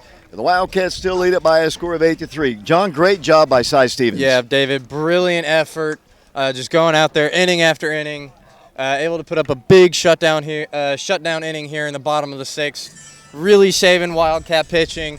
Now you could maybe go to an arm like Isaiah Wilson again, just to eat up some innings.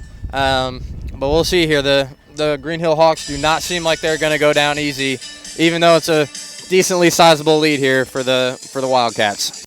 When something happens to your car, you might say, Ugh, come on. Seriously? This is so extra.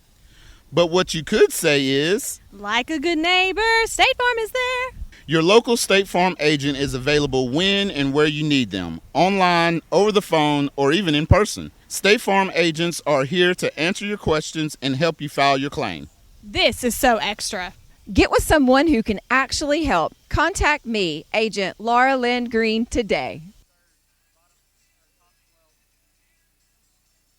KOC Oak Ridge shows our commitment to orthopedic excellence by providing on-site x-ray, bracing, casting, and physical therapy. We strive to take care of all of your orthopedic needs in a professional and efficient manner with the respect you deserve. We've been treating East Tennessee families for over 40 years, and we're a proud supporter of Oak Ridge High School athletics. Check out our website and give us a call at 865-558-4400. Go Wildcats!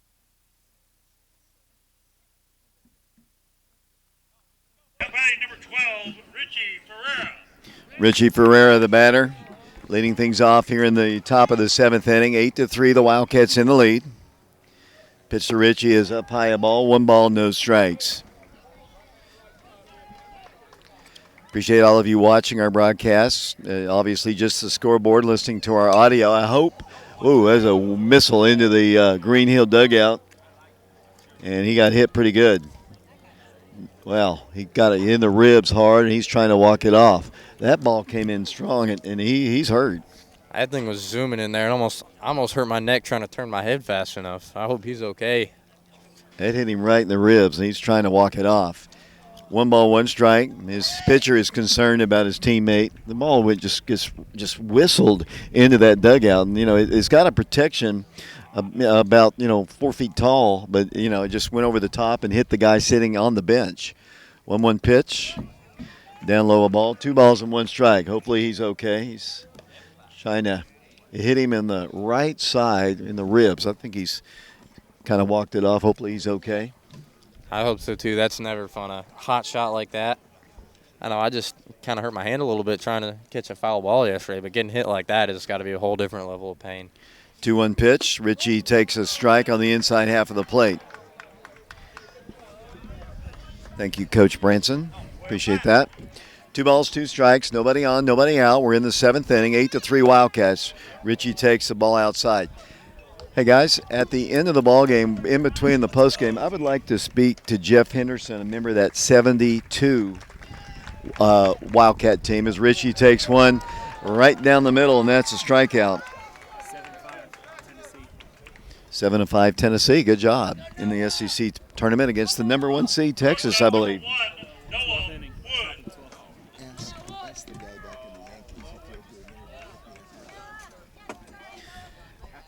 Yeah.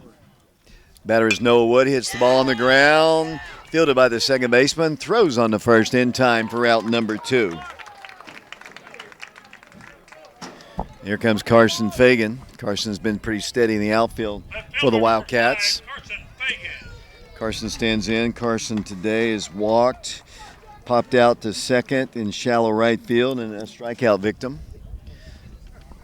I'm going to speak to Jeff Henderson at the end of the ball game, hopefully after a win. Hopefully if I have enough voice. My 2 friends over here, so-called friends, John and Blake, are making fun of my voice cracking as the pitch is a called strike in there, and it's 1 ball and 1 strike to Carson Fagan. You're going to say something, John, I see it.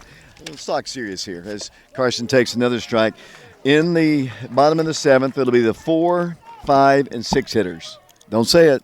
I think you might talk a little bit more than Alex. You're losing your voice here, David. I've done 2 ball games today. That ball eludes the catcher back to the screen. It's now 2 balls and 2 strikes. In a game last night, baseball's hard. I can do football and basketball in my sleep, but baseball you got to do a lot of talking.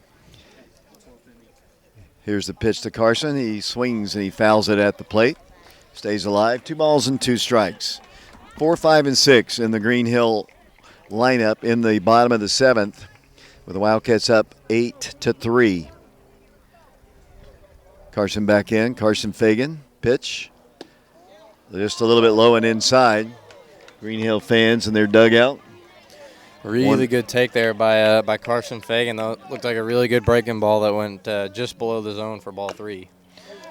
Stayed alive, fouled it off himself, and the count remains full at 3 balls and 2 strikes. We'll have a post-game show. Cy Stevens for sure needs to come in. I know you're might be able to track them down after the ball game. I'm going to try to get Parker and Mikey as well. Okay. 2 really big days from the both of them. Sounds good. Pitch to the plate is ripped deep to left center field. The ball is back at the fence, and it's caught by the center fielder. Nice ride by Carson Fagan, but out. Here we go, John Ulrich. The Wildcats 3 outs away from advancing to a Friday night ball game, Friday afternoon ball game at 3 o'clock Eastern time against Clarksville, and an opportunity to be in the Final Four in the state of Tennessee. Let's turn off the mics as we got music once again. We'll be back in a moment. When second's making a play, short's got to cover. A winning insurance strategy doesn't rely on one person. Good hustle, good hustle. Communicate with your guys and make sure everyone's in the right coverage. It takes a team that knows its roles well, working together to provide an exceptional experience. Set the screen. You have to protect yourself. 1, 2, 3, Wildcats! At Shelter Insurance, you can count on our local agents and award-winning customer service to help you protect what matters most. Ask me, Nathan Miser, about Shelter's auto, home, and life options.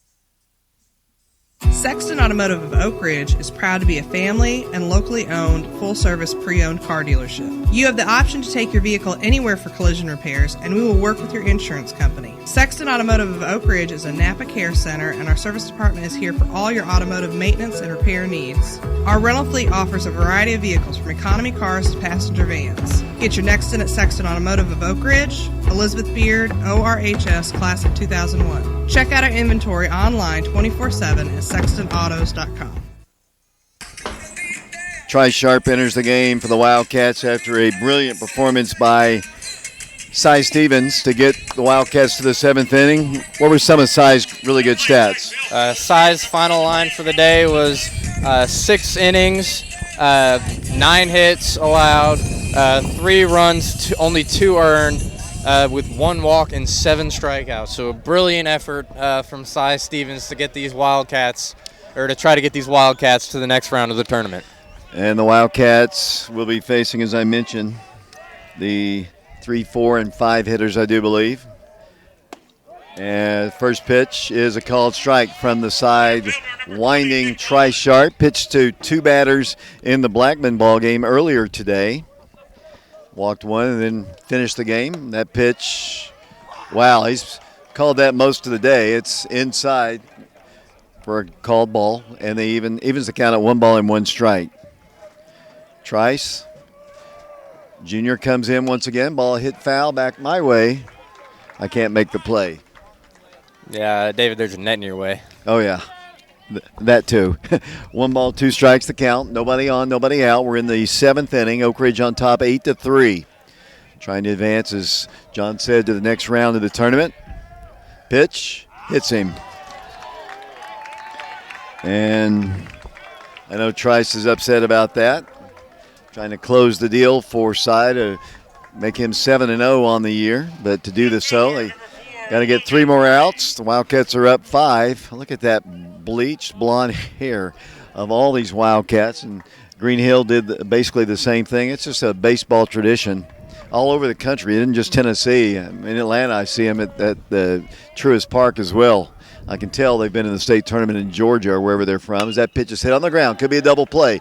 Noah's got one. No, he doesn't. Ball bounces away. Noah low throw to Whit Reniger. Got a little ahead of themselves. The ball was kind of a low throw, and now they've got runners at first and second. That was tailor-made double play ball right there. Now the Wildcats have got to work through it here in an 8-3 ball game. Green Hills, we've talked about, John, they're not going easy. Yeah, usually a play that Noah would make, but just another tough break so far for the Wildcats. The pitcher, number 11, Jackson Hines. Jackson Hines, the batter. Now he was a strikeout victim his last time. Trice comes in, pitch, in there for a called strike. A little kind of a delayed action by the umpire, but it was a strike. Runners at first and second. 8-3 Wildcats. We're in the bottom of the 7th inning. Wildcats trying to win their second game of the day. Trice comes in, pitch, another strike. Count is 0-2. We have Andy Hudson entering the game in right field for Richie Ferreira. I was going to ask you a question after Trice hopefully strikes out Mr. Hines. 0-2 pitch. He's not going to. He's got another ground ball. There's one at second. Here's the throwback. That is a double play. What a pick by Cam Welch over at first. That ball looked like it was about to get away from him and maybe over into the Oak Ridge dugout. But a great pick there by Cheeto to complete the double play. What a play. And the Wildcats are 1 out away from being in the Final Four in the state of Tennessee. Xander Jackson, the last hope for the Hawks. They've got a runner at third. 8-3, 2 outs, 7th inning. Trice to the plate, hit foul back to the screen. And the count is 0-1. Trice Sharp trying to nail down the second game of the day. As I mentioned, he finished the Blackman ball game. His pitch, cut on and missed. And the count is 0-2. 2 outs. 1 strike away from victory number 2 of the day, and the Wildcats will be in the Final Four in the state of Tennessee. Pitch. Oh, man. Where was that one? He says outside. Okay. 1 ball, 2 strikes the count. Runner at third for the Green Hill Hawks. Trishardt. 1-2 pitch. Hit on the ground. First base side. Into right field. That's a base hit. Just out of the reach of Cam Welch and the second baseman, Whit Reniger, and Green Hill scores a run, and it's now 8-4. The catcher, number 5, Grant Kruger. Grant Kruger, the batter, he has struck out twice, reached on a fielder's choice, and had a single. One thing I can say about Trice, he's getting the ground balls. That's 3 straight ground balls that he's induced. As the pitch comes in, a little bit outside, 1 ball, no strikes. 4-run lead for the Wildcats, 8-4. Runner at first now. 2 outs here in the 7th inning. Pitch to the plate. There's a called strike. Have you ever faced a sidewinder? I don't know if you've ever faced Trice in practice, but what's it like to face him? You want to know this, David? Do you remember the one hit that I had in high school? I do remember that. It was off of side armor. Okay. So I remember in my at-bat, he threw me 2 sinkers down and in. I took the first one, and then I saw the same pitch out of his hand, and I just kind of took it the other way and put it into right field. I remember that. 1 ball, 2 strikes, down to their final strike again. Trice comes in, hit him. Hit him in the foot. And they've got runners at first and second. So, like we said, Green Hill just not going easily. Of course, any runs that score after this are going to be unearned runs because we had the error out there to allow the base runner. And now Katri is going to bring in a new pitcher into the ball game. And it looks like it might be Carson Fagan is coming in, and then starting pitcher Cy Stevens is going to left field. Okay. as the Wildcats just need to finish the deal here. The Hawks have runners at first and second, and Carson Fagan will take over. We kind of thought maybe Carson might, if the Wildcats were to hold on, pitch a little bit tomorrow. We'll see, as the Wildcats lead it by a score of 8-4. Let's take a quick break. We'll be back in a moment. Tennessee won 7-5.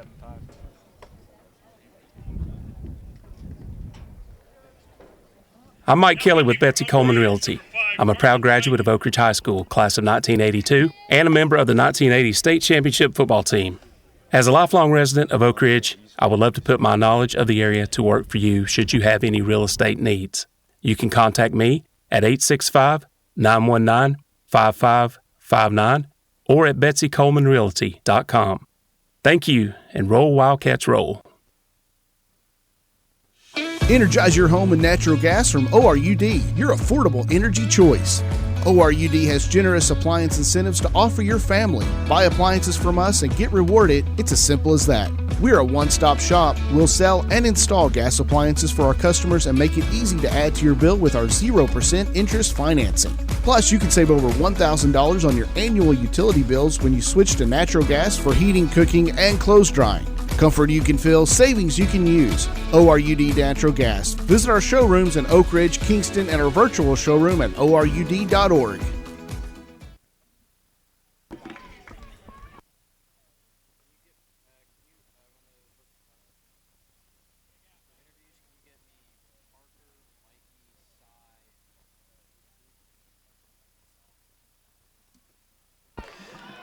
Welcome back once again to Murfreesboro Oakland High School. Wildcats up 8-4. Need one out to finish this game off. As Jackson Crawford steps in, runners at first and second. Carson Fagan, his first pitch, a fastball, high and tight, and the count is 1-0. Don't want to load the bases. That brings the tying run to the plate in an 8-4 ball game. Pitch. There's a called strike. Nice one there by Carson at the knees, and it evens the count at 1-1 strike. Stay tuned for our postgame show. I'm going to talk to a member of that 72 Wildcat team. The Wildcats can hold on and win this game. 1-1 strike. Carson comes to the plate. Cut on and missed. Really nice pitch that time, John, by Carson. Yeah, that was a beautiful breaking ball. Started at the hitter's front shoulder and ended up going all the way below the zone for a swing and miss for strike two. 1-2 strikes. 2 outs, seventh inning. Carson Fagan, the pitch. Cut on a miss. The Wildcats win. Oak Ridge wins. Oak Ridge wins the ball game by a final score of 8-4. And that ends the season of the Green Hill Hawks. And the Wildcats are in the Final Four of the state of Tennessee. Congratulations to the Wildcats. Back-to-back wins at the state tournament for the first time in school history. Yeah, it's a great sign here from the Oak Ridge Wildcats. As of right now, we got one step further than we did last year, but I have a feeling tomorrow against Clarksville, David, is going to be a slugfest. Yeah, I would think so. Let me get Jeff Henderson down here. I wanted to talk to him about. He's was a member of that 1972 team. Get Jeff Henderson. He's very familiar with radio. He's done a lot of radio in his day, but I wanted to talk to him about a couple things. See Aiden Hawkins out of the gym, and let's get Jeff Henderson in here. You're no stranger to radio. I know you've done a lot of this, but what I want to talk to you about, a couple things. First off, 2 big wins for the Wildcats after a kind of a disappointing loss last night to Clarksville. Talk about what you've seen today in the last 3 games the Wildcats have played. Well, it's such a tough loss yesterday, David, that those are hard to get over on just one sleep. But I thought Oak Ridge played with great poise today.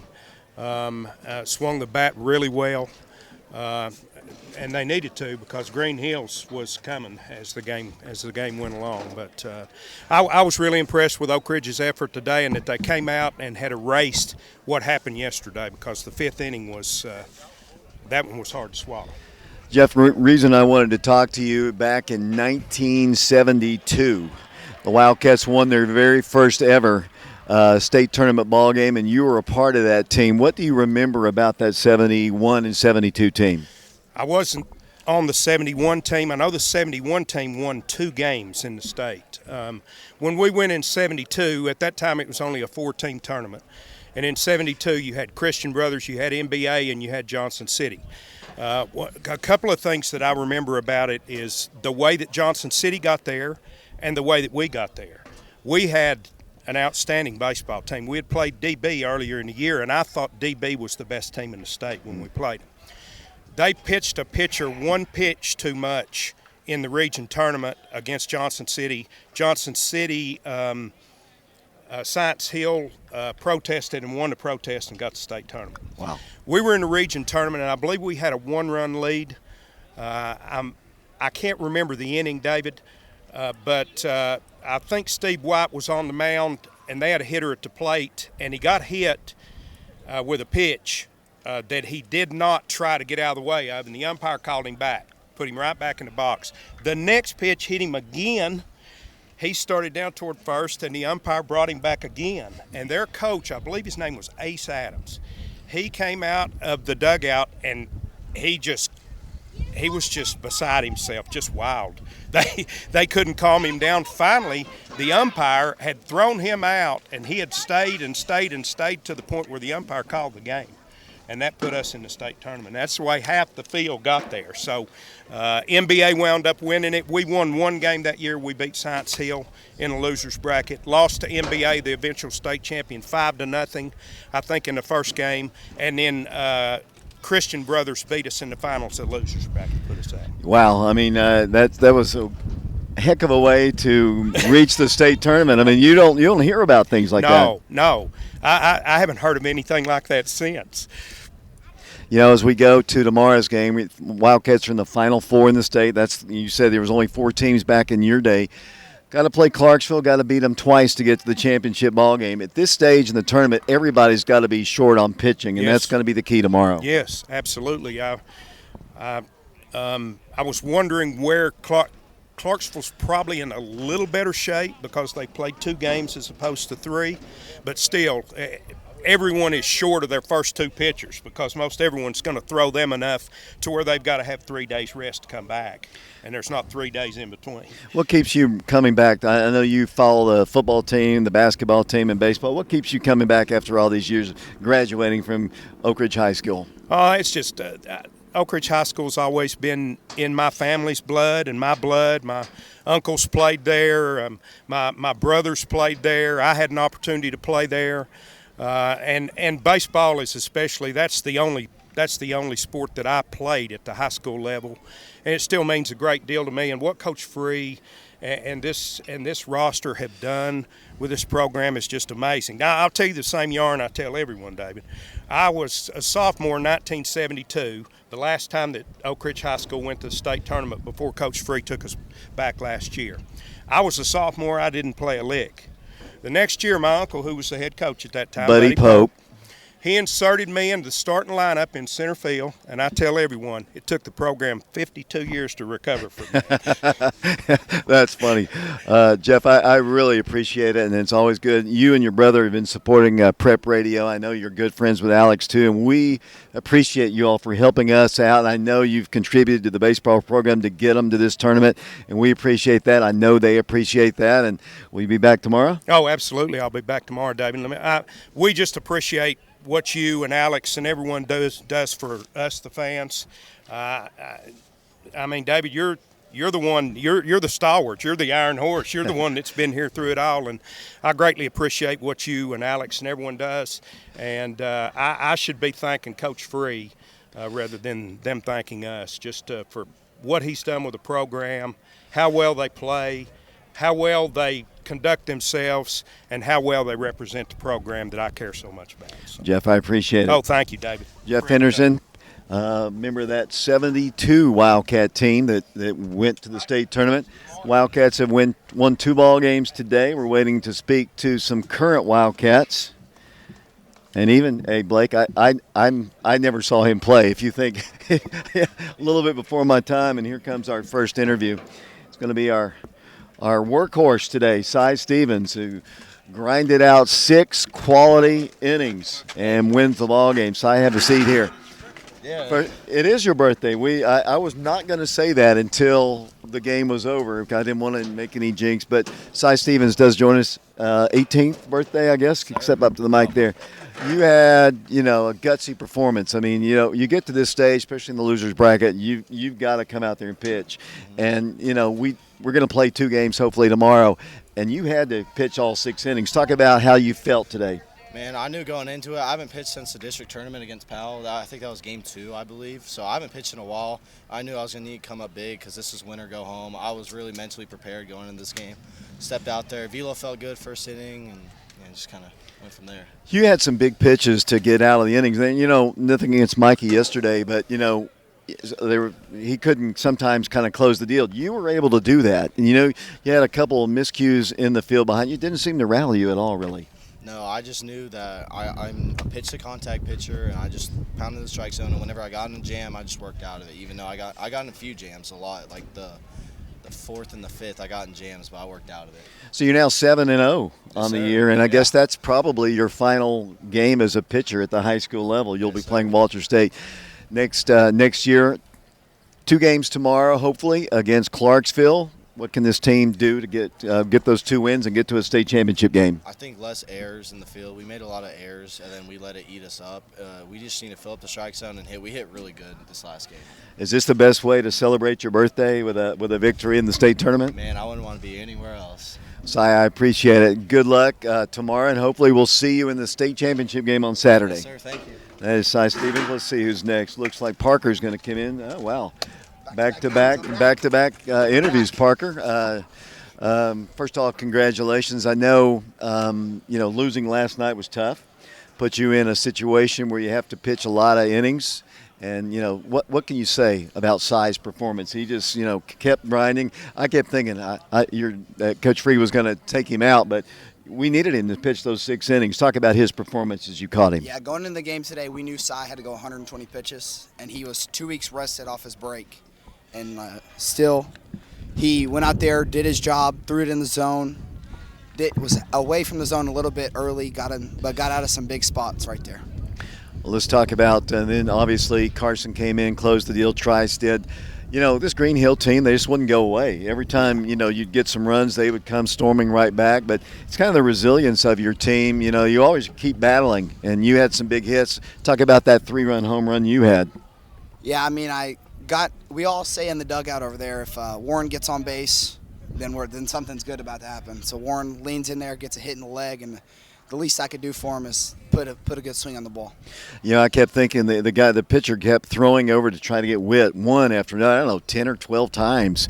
And he was more concerned about that. He eventually hit Warren, and then you hit the home run. He should have been a little bit more concerned about you guys batting as opposed to Witt at first. Yeah, I mean, he goes up there, tries, and the best way to leave a pitch up as a pitcher is to focus on the runners as much as possible. It always ends in something bad. Tell me about tomorrow. Hopefully you'll win 2 ball games. Do we have enough pitching left? Oh yeah, we got a bunch of guys left. We got a bunch left in the tank, and I think we got Peyton starting game 1, so he's going to give you a good outing no matter what. So we're going to go up there and shove. Parker, I appreciate it. Good luck. It's not your birthday, but big home run for you, and good luck tomorrow. Yes, sir. Thank you. That's Parker Free. Looks like who's next? Looks like it's going to be Mikey Teasley. Going to step in here, and we'll get Mikey in here. Mikey, we wanted to talk to you. Was that yesterday or today? It seems like we play a lot of baseball games here, but big home run today. I was just talking to Cy a moment ago, and Parker too. Parker's 3-run home run. This Green Hill team would just not go away. I mean, and Cy, what a gutsy performance for him today. Talk about Cy first. Cy, he's always been that way. He's a dog in every moment that we put him in, and he knows how to finish, and that's what he does. He gave us a good performance, and we just gave him good bats at the plate, and that's all we can ask for. And you went deep once again. Parker went deep, and you put 8 runs on the board. You pitched last night a heartbreaking loss to Clarksville. I just asked Parker, we got to play 2 games tomorrow again against Clarksville. Do we have enough pitching to get over the hump and get to that state championship game? Yes, sir. I think we have more than enough to get over it. Talk about your performance last night. I mean, I didn't have a bad performance. Could have been better. I thought you pitched well, actually. Yeah, I could have located more pitches, but thing that broke it open for him is I threw him a slider up, and he just got his hands to it. And, I mean, that's big. He's going to Vandy, and he's a big-time player, so. You were telling me something, I guess, before the game. Maybe I don't remember. We said it's like games. You've been talking all these major league teams. You're still committed to Tennessee. I mean, baseball. You love it, don't you? Yes, sir. I do. And what's it like being in the state tournament here? Last year you won the one game. You lost two. You've won 2 games. First time in program history we've won back-to-back games of the state tournament. How's that feel? It feels amazing, but I know we're all out here giving it our all and leaving it all out on the field because that's all I can ask for out of my guys, and that's all Coach Free asks for out of us. What are you going to have to do tomorrow to beat Clarksville twice? Swing the bat, keep on hitting like we've been, and then just pitch or stay in the zone. Mikey, I appreciate it. Good luck, and we'll hopefully talk to you on Saturday here for the state championship game. Yes, sir. Thank you. Mikey Teasley. Let's get Coach Free in here. Head coach of the Wildcats. And, Coach, I'll let you sit down here. First, I just want to talk about the gutsy performance tonight by your starting pitcher, Cy Stevens, on his birthday, on his 18th birthday. And, you know, losing last night obviously puts you in a hole, especially in the losers bracket where you're going to have to use a lot of pitchers to get to where you want to be, and that's the game on Saturday. Cy had to give you innings, and there was times he was in trouble. But as I said, you know, I kept thinking, they might want to pull him out. But you know your guy's best. You know what he can do. And like Parker just said to me, he's a dog. Yeah. And he's gonna give you that kind of performance. And were there ever times thinking, God, maybe we should pull him? Or was it, you know, knowing that you need to save your pitching for the 2 games tomorrow? Well, 100%. We were about to pull him twice, but we just kept letting him try to find a way to work out of it. You know, we made a couple defensive mistakes to force us to stay in those things a little longer. But he, you know, when he had to make pitches, let's go back. He had bases loaded. We had that ground ball back to the pitcher that he made an error, and the bases got loaded, and then he went strikeout to end the inning. So then we were like, okay, well, then we came in, and Mikey hit a home run to give us a 5-1 lead at the time. Then they cut it 5-3. He came back out and was able to fight through and get us in. Then Parker came in and hit a 3-run homer, you know. So then those big swings in there will allow us to, you know, roll the dice a little bit per se to give him a chance to make it through 6 innings, right? And he did. He made it through 6 complete. Then Trice came in. Once again, we should have been out of that inning without using all his, but we saved him. That's why I pulled him at the end. He had 16 pitches to throw. He threw all 16 pitches. Now he's available tomorrow to go again. And, you know, and Carson threw 4, so we got him available to go tomorrow. And so, you know, we'll have Peyton Witter on the mound to start game 1 tomorrow. And you know him, he's a dog too. Mm-hmm. So that's what, you know, this team's built around a bunch of guys who just love to play and love to compete. And Cheeto this morning was 118 pitches that threw the whole thing and gave us a chance to get there at the end. So that's what it's going to take. Just like you said, it's going to take guys to throw complete games or 6 innings for us to make it. And if we keep one at a time, keep finding a way to win, we're going to have a chance at the end. Like, it's going to get there, and we're going to have a chance to win it at the end. Green Hill. My voice is 3 games in 2 days. Yeah, Green Hill just wouldn't go away. I mean, the scoreboard. I mean, 8-4, but it just seems like they were in it the entire time, and everything was tense, even though you had the lead. Yeah, they're good. They're a good offensive club. They've had a really good season. Credit to them. Coach has done a really good job. They've competed. You know, they really – and we played them last year, if you remember, down in Alabama Shores, and I think they put up about 10 or 12 on us. They really offensively played well, and that was on Cheeto last year. So it was they're a really good squad and a really good team. And luckily, you know, Cy was just really, really good for at least 5 of his 6 innings. He was really solid. That Clarksville team you lost to last night, good team as well, good pitching. I don't know what they've got left. They only had to play 2 games, so they're probably in better shape pitching-wise than you guys. I don't know how deep they go, obviously, but you still got to beat them twice. And, I think your guys are made for that. I mean, they seem calm and collected and ready to go. And just play the game, man. Just play it one at a time. Just keep hanging around and keep giving ourselves a chance, and those things will take care of it itself when it gets there. So we just got to continue to play. We got to continue to compete. And, you know, Peyton, you know what we're going to get tomorrow. He's going to compete, and he's going to come at you with everything he's got, and he's going to give our team a real chance to win tomorrow, and I believe that. program history, 2 games won at the state tournament. You know, back in the old days, the first round of the tournament was kind of that regional tournament. But here in the single site for the state tournament, 2 wins in a row, another program record for Oak Ridge. And you've just been racking those up this year. Yeah, it really has been incredible. It's remarkable. Credit to the kids. I mean, it's all about them. They've done everything that you can imagine. I mean, we've set every record that is imaginable this year, and I'm excited to watch them go, but, ultimately they don't care about that. We don't talk about that. They just keep talking about what we're going to do to win tomorrow, and they can't wait to get out here and compete again. Man, I'm excited to watch them. That's why I keep telling them every single day, because I think one thing our community, we kind of started to take for granted that, we're just going to do it, but don't ever take winning for granted, and don't ever forget to celebrate it when it happens, because doing what we're doing right now is really, really, really hard, and credit to those kids who love to compete. Coach, I appreciate it. Good luck. Congratulations on the 2 wins today, and good luck. Hopefully 2 more wins tomorrow. And we need to just dismiss school and get all of Oak Ridge High School and all the community down here tomorrow for 2 o'clock, and let's really make history. Let's find a way. Hey, your principal's been here the whole time. Maybe whole way. he can do that. He's probably got that power to do that. Let's get them here, man. Let's do it. Everybody needs to come on. We need as many people here tomorrow and get behind us, and let's see what we can do. Let's go make history. Coach, thanks a lot. Thank you. Wildcats win 8-4. They win 6-1 earlier against Blackman. That about does it here. I wasn't able to run down the statistics, but the most important statistic is the Wildcats won 2 ball games today. They're in the Final 4 in the state of Tennessee. We saw Blackman get eliminated by the Wildcats. We've seen Green Hill eliminated by the Wildcats. 4 teams left battling for a state championship. John, you any final comments before we close it out? Let's go Wildcats. Roll, Wildcats, roll. Thank you, John. Appreciate your good work today, and Blake Woody once again.